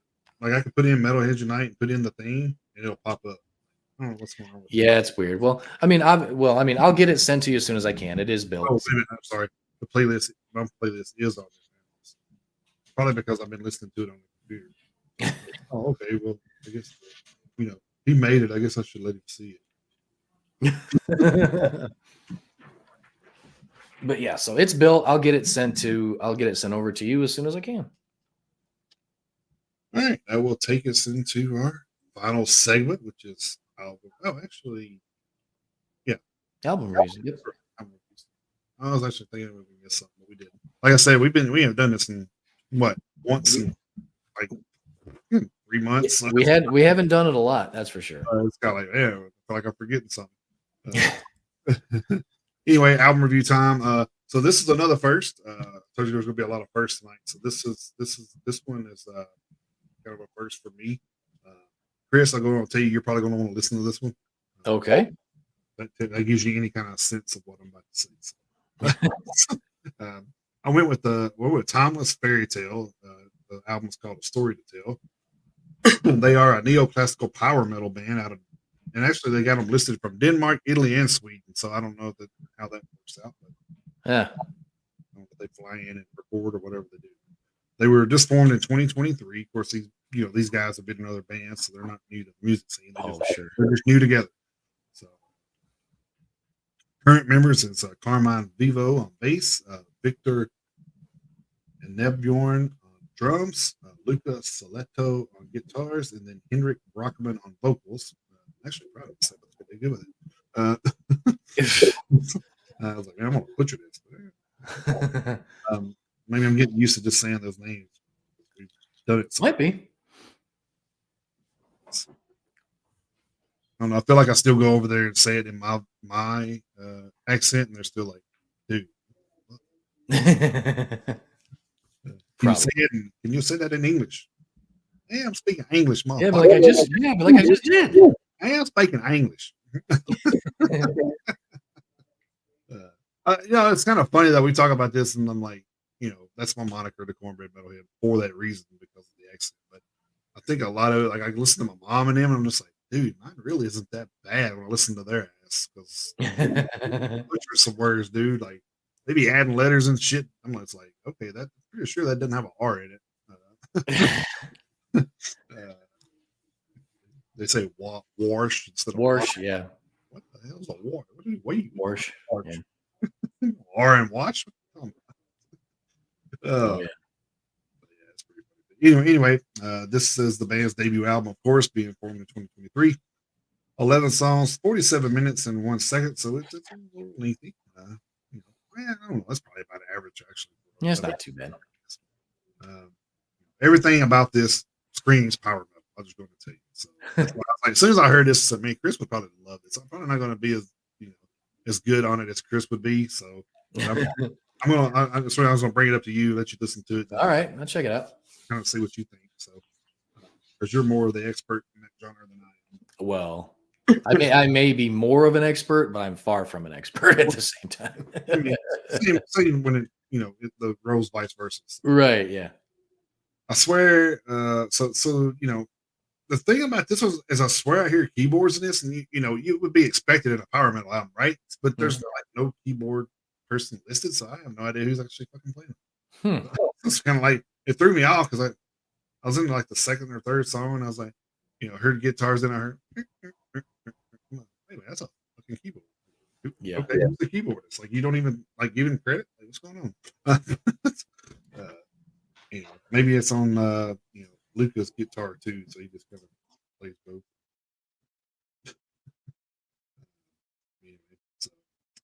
Guitar work on it is pretty good, as you can imagine. There's a couple of songs on there, and like I think the thing with this one is they kind of give like the guitar and drums and stuff their moments in the beginning. A good 40 to 50 seconds or something like that before the actual vocals kick in. So they actually give them a little bit of time to shine before Henrik kind of bellows in here and drowns them all out. But yeah, that's kind of what I feel. I feel like the drums were a little faint because I think just that dominant. Barely could hear the. It's like, damn, he really can. Either this is just the way they recorded it, or he's really like drowning their ass out. That's crazy. but speaking of the vocals, he's definitely got some range up there with the Halloweens, the Savages and all those bands. Okay. Right there with the title track is like what I like to call the power anthem. I don't know if you've ever said that word, but that's all. I'll always call them that. Like with kind of the you kind of got the war type charge anthems, and I kind of that was the one, and it was kind of like a build up song too, which was kind of why I say anthem, because it was like kind of like level that boom, pops right there. It hits a crescendo, yeah. So it's kind of like I always call those the anthems. I mean, I always say that with everybody, Powerwolf, and all those guys, Stradivarius, all those guys always have like those anthems. Oh yeah, Bloody Hammer. I mean, all of them have them. I think at some point. But there was an intro that was like a 3 minute 36 second 3 minute 36 second instrumental, which was well done. I think it actually fed into what the album was out there doing. And then there was a 56 second outro, but it did have like some vocals, like a one line lyric vocal in it on the way out. So, and it actually sounded like the intro. So it's kind of like hey, this is the intro. All this is in the middle. And hey, here's the same song as an outro. It's like, oh, that's pretty neat. So, but it actually had lyrics in the second part. So, just that one line, but still, it kind of made sense. You know what I mean? It kind of, it kind of flowed with the album. So, but I'm going to give this one 3.5 horns.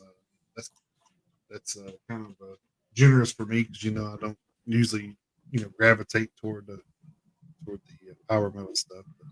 Right. It's actually not bad. A lot of it I can listen to. It's not that I don't like it. It's just that I don't gravitate. Right. It wouldn't be your first choice.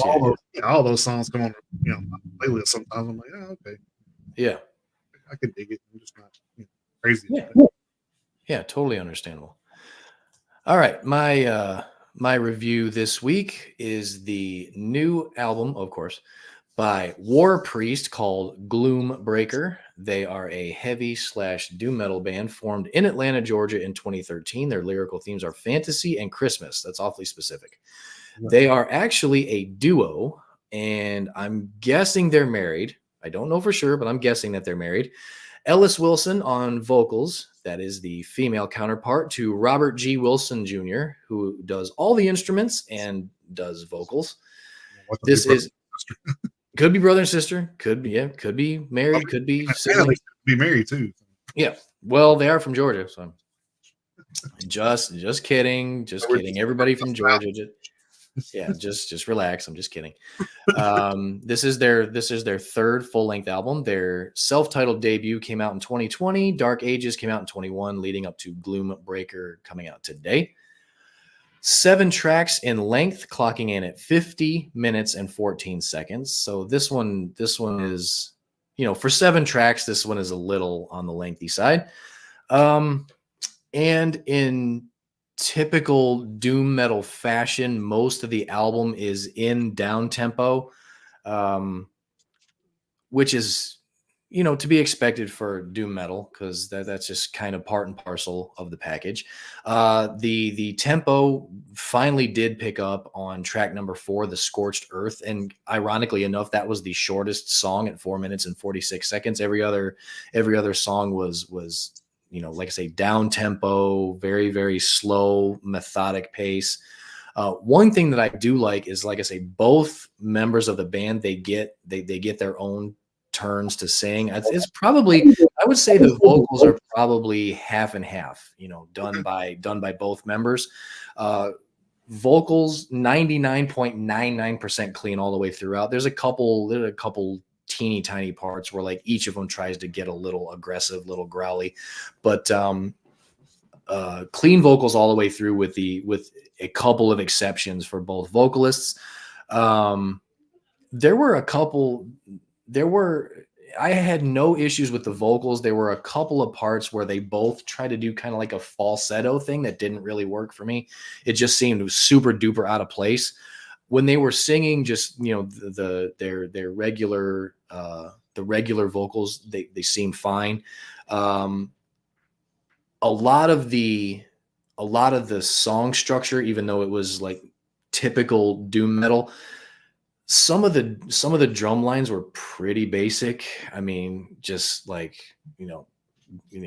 like boom tap, just basically, it almost seemed like the drums were literally there just to keep time. It seems like some of the drum lines seem like that's all they were there for, was just for a presence to keep time. The guitar solos, even in the down tempo songs, the guitar solos were very, very well done. I was actually impressed with the way the guitar solos were done. Even the dark, the super duper slow dark ones had a lot of Black Sabbath flavor to them, which was cool. Still, doom metal's not my favorite. I kind of got bored a little bit, because I was like, okay, because like I say, some of the, aside from the solo work, some of the riffs seemed duplicated, and the drum lines were pretty basic, like I've already said, from a couple of songs. It was like, is that really all you can do? It's kind of, come on, give me a little bit more something. So the falsetto voices were a little weird. The whole album was heavy, no doubt about that. I could have done with more pacing, but I'm not surprised, because like I say, it's predominantly doom metal. So I'm gonna give this one 3 horns out of 5. I was left wanting more from this album, but I will say, considering that it is just the two of them, it is pretty impressive what the two of them do together. So not trying to take that away from them, but yeah, I felt like there was something, just something missing. So I didn't hate it. I don't know if I would go out of my way to listen to it again. So yeah, I'm gonna give it 3 out of 5 this week. So, did you have a chance to listen to any of the new Striper at all? No, because after I finished the new War Priest, I started listening to the new Flotsam and Jetsam, and I'm not all the way through that yet. So yeah, I'll probably jamming that out tomorrow. Yeah, so no, I haven't gotten to the Striper yet, but I plan to. Yeah, I was listening to like 3 or 4 songs on there. I'm like, man, this is actually pretty damn good for a band that's been around for 40, 45 years or some shit. Yeah, how did Michael sound? Yeah, actually sounded good, dude. Like I Did was he? really surprised. Yeah, I was really surprised that they could still sound that good and being around that long. So That's good because I know over the last little while they've kind of had to make some slight tweaks to the tuning, but but it's still, I mean, it's still Striper. You can tell. yeah. Well, I mean, that's definitely a good thing. It was definitely a lot heavier than I expected. I would say that. So. Well, that's never bad. No, not at all. Never bad. So yeah, that one's definitely on the list to listen to this week. Yeah, and then I'll listen to that. Yeah, listen to that. That's just I forgot about that. Mm-hmm. There was. I think I'm 2/3 of the way through that. Okay, how is it so far? Good. Yeah, I imagine that blood and the water do something. Oh yeah. But yeah, it's like that. There's another one of those bands that's been out for 40 years, and just, like, how do they just keep like putting out this quality stuff? Dude? It's just amazing. Yeah, Overkill's doing it. They're doing it. Yep. Queensryche still doing it. Mm-hmm. All these bands, Metallica, of course, people can say what they want to, but it's still they still put out some monster stuff. They do.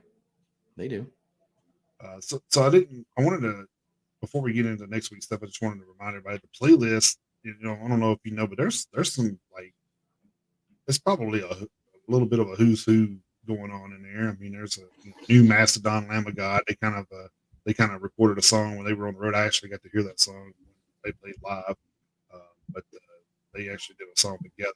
Yep, that's on there. The new Ginger. I don't know if you've heard that. Jesus Christ, I did. The new August Burns Red's on there. Whitechapel had a new song out. I mean, if you haven't heard the new Whitechapel, they're back too. Yeah, Whitechapel. Yeah, they're back to being Whitechapel. Then Black Label Society new song. I know you shared that. Yep, new Black Label, new Nightwish. Somebody else in the group, I think it may have been Thomas, who shared the new Ginger.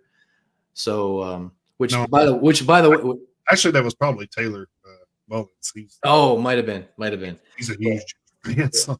Which, by the way, if you guys are listening, thank you for sharing that stuff. We greatly, we greatly appreciate it. And and another thing, while I'm thinking about it, it doesn't always have to be brand new music. If you want to share a video of a song you've liked forever, that's fine. It's totally fine. The more the merrier. Feel free. Interact. Absolutely. Feel free. And then our good friends over from Never Fade had their new song. I don't know if you had a chance to listen to that yet. It's pretty good. I am going to listen to it as soon as we get done here. I made a note of it. I made a note of it. I actually had not yet. Of course, 10 Years had a new song out. We talked about them having a new EP coming. Yep. Chaosium, they had a new song out, which I didn't know was a couple of weeks old now, but I didn't catch it then, so I threw it on. Yeah.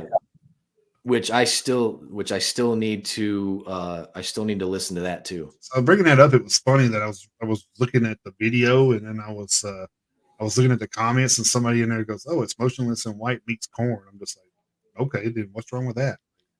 Yeah, that doesn't sound bad to me. What's wrong with that? Like, people were just blasting them. It's like, oh, he just took somebody's whole thing and just turned it into. Every song doesn't sound like Korn. I mean, like, yeah, a lot of it does, but not all of it sounds like Korn. You want to dig into their stuff and listen to their stuff. Right. I mean, don't cherry pick. Yeah, don't do that. And then also there's a band that I apologize. I listened to the album and did not write the review up for last week, but Mutant Blast had an album out called Soul Stealer last week. Definitely worth checking. It was a 4-star album for me. I didn't get to do a write up on it, but what was the album? What was the album again? It was Mutant Blast. Mutant Blast. Soul Stealer? Soul Stealer. All right, I'm going to write that down. That's the funny thing is I got to Wednesday and I was doing the minute and I was like, oh shit, I don't know if Jason did a write up. I just Yeah, went with it. So. I forgot all about when I seen you do it. I said, shit, I forgot to do my damn write up. That's all right. I mean, hell, there's been weeks where I've completely forgot to. So. Yeah, and like I said, how kind of week I've had, so it's Oh yeah. That's why I didn't bother you about it. I knew you had a bunch of shit going on.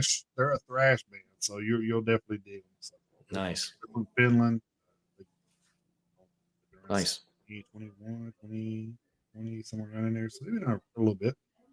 Nice. But yeah, I knew. I knew that you were. I knew that you were busy. So we'll say this before we get into the other thing. Or you know what? Go ahead and do the. Okay. We'll talk some more.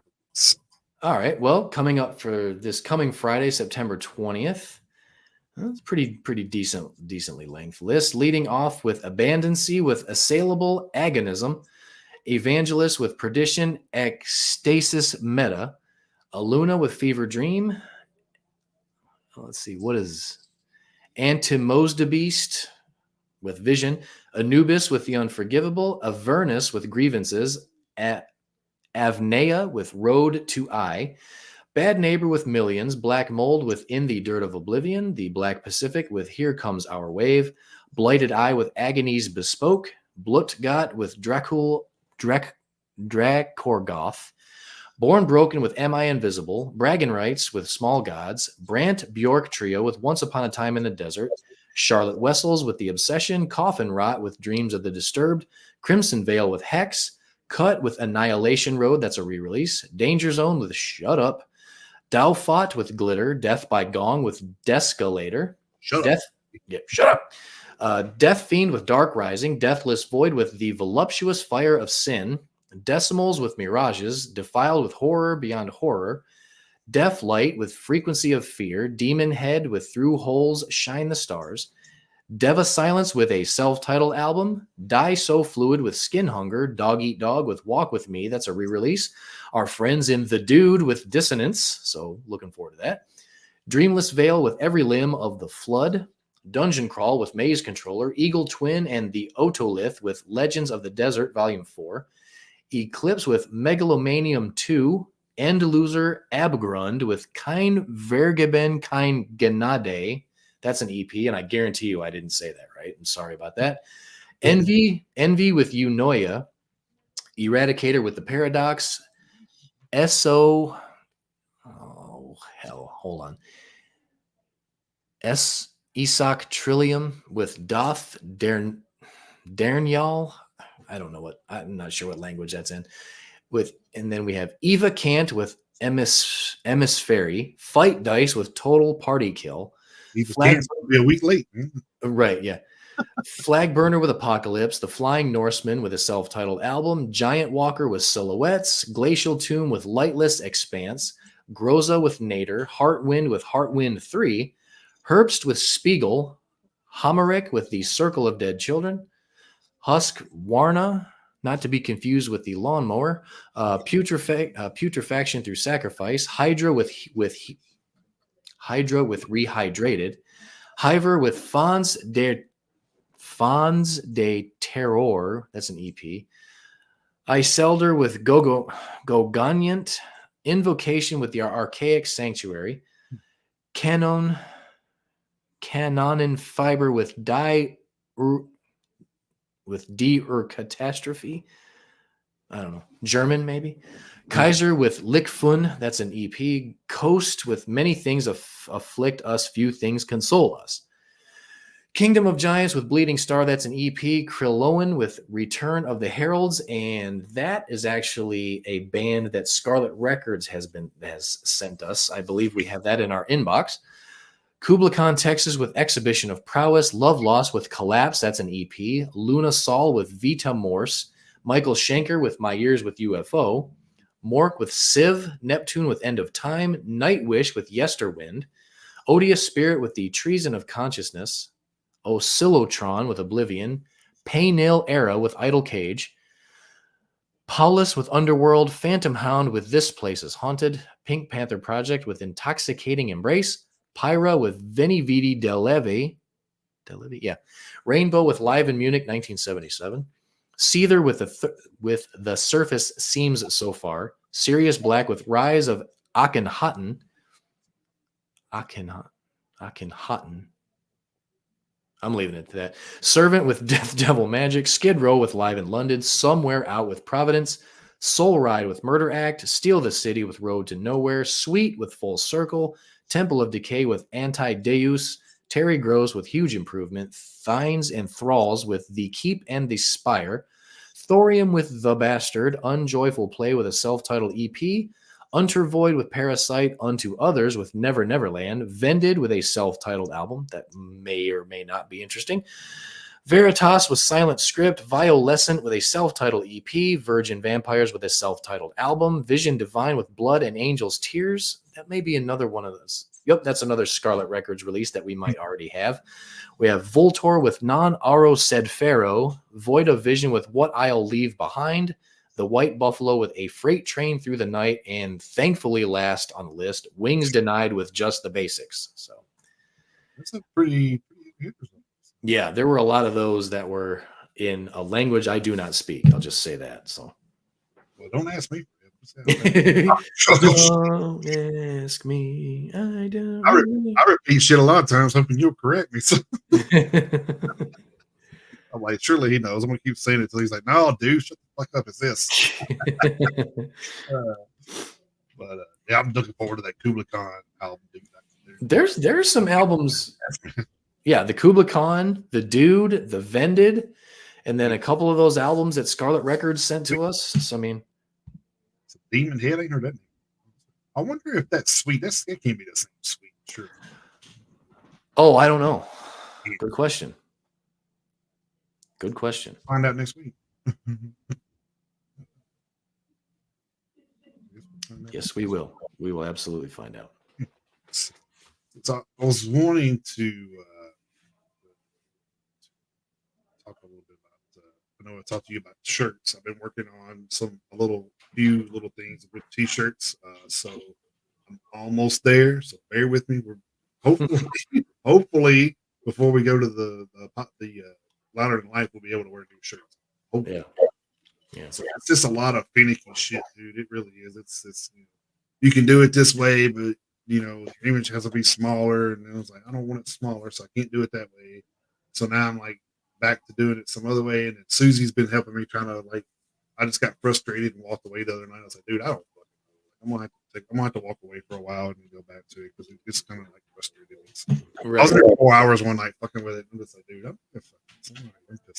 Mm-hmm. So I walked away and I come back and she was helping me last night. We got one to work. It's not what I wanted, but we got it to work. So that's a plus. We got something going. Right. So now the thing is getting to the size we need and all that stuff. So we got another thing that we're working on. We're going to have some new stuff coming on Wednesday to try something else different. So okay. It's an ongoing process, man. I knew it was going to be a little bit of trial and error. I knew it was going to be like that, so that's why I went and bought a cheap shirt from Hobby Lobby while I was there, right? So I could press on it for about 10 times. Yeah, it's got Metalhead shit all over it. It's funny as hell. Yeah. I might have to you know what? I may save that shirt and then do some kind of giveaway. Hey, this is the first trial. It's the prototype, yeah. Prototype shirt. So I mean, it's not going to be probably something you want to wear out or something. But I mean, if you want to call it, a souvenir of the show or something. Yeah. Oh, absolutely, definitely hang on to it. Yeah, no doubt. But yeah, I'll be interested. I'll be interested to see it. But yeah. But yeah, so we're getting there. Just bear with us. I got another. She wanted me to do. So we was doing something on T-shirts the other night, and I realized I had the wrong paper. So it was actually the paper that I had was actually for coffee cups and plates and stuff. So all right. Why the hell is this not sticking in my damn shirt? And then I was reading. She was reading it. She goes, "Yeah, this isn't for shirts." I'm like, "Motherfucker."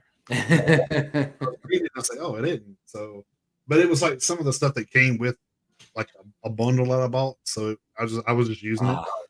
I Didn't got you. realize it's like, oh, okay, that's for that. So gotcha. I Because got my you. machine came with heat press for caps and plates, and mugs, and shirts. Like I could do all of it, but I'm trying to like do the easy stuff right now because Naturally. so, so, Yeah. so, and plus it's a lot of like undoing and doing. So, Right. so, Yeah. yeah, we'll figure it out. But yeah, so we're getting there. Just letting you guys know that we're finally getting kind of where we need to be. So I told her, so once I get to like snapping them out, man, it's probably gonna be just like, yeah, I mean, it's I'll probably do.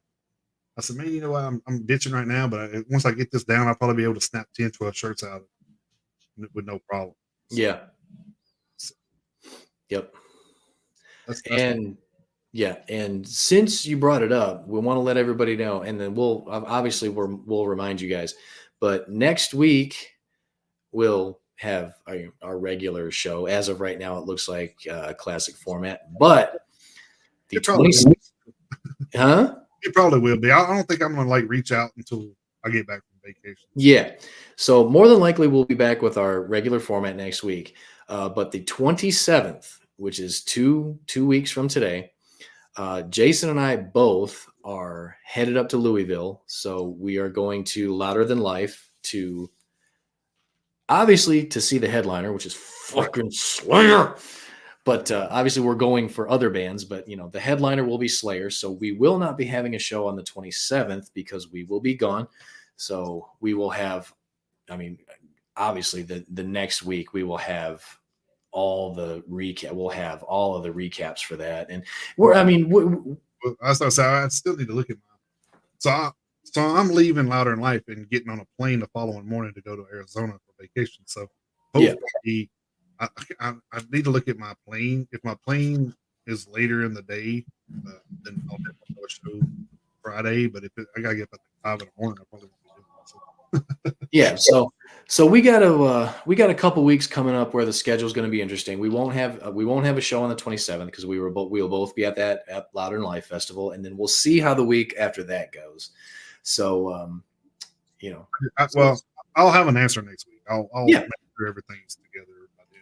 Like I said, I gotta get it together anyway because I'm real panicky about having, especially when I'm going like flights and stuff like that. I want to make sure like a week ahead of time I've got everything. Oh yeah. I don't want to be like Susie and make sure that anyway because she don't let me be procrastinate because I will if I get a chance I'll find myself like almost to a point to where like if you could give somebody ADHD, stuff back in like the 70s, I probably would be worst cases, but because I'll definitely get to doing something, and then if something sidetracks me, I'm like, what was I doing?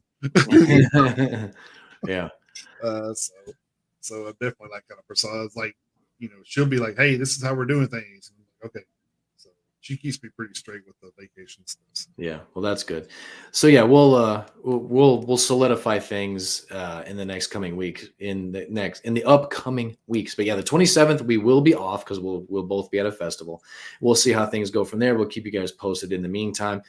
But yeah, so before we go, I want to remind everybody about the 24/7 live radio station, stream.trulyradio247.com/8008/stream that is playing right now.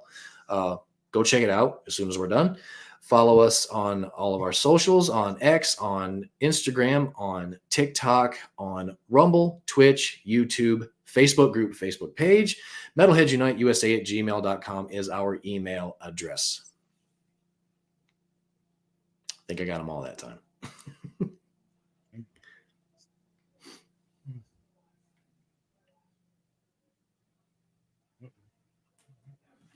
So, yeah.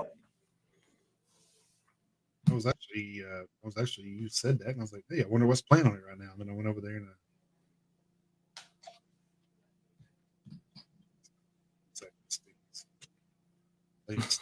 because I have a bad habit of leaving it open. So when I'm adding stuff to it, I'm just like, what? Okay, yeah, it's just business. I was like, well, I would tell you what's playing on it, but I can't, so I won't. But yeah, go check it out for yourself. Yeah, there you go. Go check it out. So definitely going to be a lot of stuff added up to it for the next couple of weeks because I have a lot of downtime right now. So I will be uploading probably vigorously. Vigorous. I'll probably wind up catching up to where Chris is at some point. Probably. You might. But that's like one of my deals. I said, well, I got my plans out. So instead of making shirts and stuff, I don't get to put them until Wednesday, so I won't be doing nothing until I get that. So I'll probably be in here making deals. There you go. Yep. Get ready for an abundance of new music on the radio station. Very nice. All right, guys. With that being said, I guess we will wrap this one up. I hope you guys enjoyed it. Next week, all the news and weather and sports. Yep. News, weather, and sports, and traffic on the 8s. Yeah, traffic on the 8s. Everybody looks like ants. Yeah. Well, we have a circle pit in 965, and Yeah. So you're gonna be late. Yeah, you're gonna be late. That's probably a good way to start fucking with protesters. Just get out and start, blasting some Pantera and circle pit them. What the fuck? Mm-hmm. Or take a page out of South Park's book and just start playing Slayer because hippies hate death metal. So that's right. Yeah. Of course, Slayer's not death metal, but I'll give South Park South Park a slide because they mentioned Slayer in one of their episodes. So. Well, hell, I think they've been on The Simpsons too, haven't they? Pretty sure. Have they? They might have. They may have. I'd have to look that up. You might be right. I don't know. I was never really into The Simpsons all that much. Early on, maybe, but I don't know. Are you looking it up? Were they? I'm pretty sure I remember seeing Tom O'Reilly as a Simpson. Huh. Interesting. Yeah, because I know they were. Well, they were mentioned on South Park. They weren't on South Park, but it was like in case of hippies break glass, and it was a Slayer album. It was a Slayer CD. Can't remember. That may be true. I don't remember what episode that was, but I remember it was an episode where a bunch of hippies came to South Park, and Eric Cartman was like hippies hate death metal. So there was in case of hippies break glass, it was a Slayer CD. Yeah, I got it.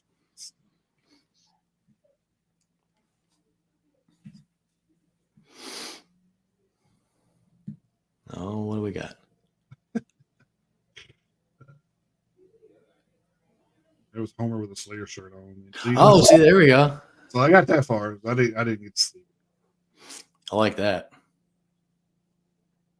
I know there was a Doom Slayer episode, but I swear that's somebody may have just made it. Could be, yeah, it could be. People do this shit. Yeah, it could be fan art. Anyway, guys, check us out on all the socials, and we will be uploading that last video interview from Salem's Child. I'll be uploading that this weekend as well, so that will be up on Spotify. So I haven't seen it anywhere else yet. So Spotify and Rumble have those. So and then look for reels and stuff like that, advertising that on our socials. As Chris said, Facebook is the main page for the groups and pages. Of course, we are on everything else. We don't ignore that. So if you don't like Facebook, we are Instagram, Twitter, and all that good stuff. Yes, we are. TikTok. Yep. Tiki. So. All right, guys. That being said, you guys have a good week. Hopefully, see you back here next week. Till then, keep those horns held high. Yeah. Thank you, guys.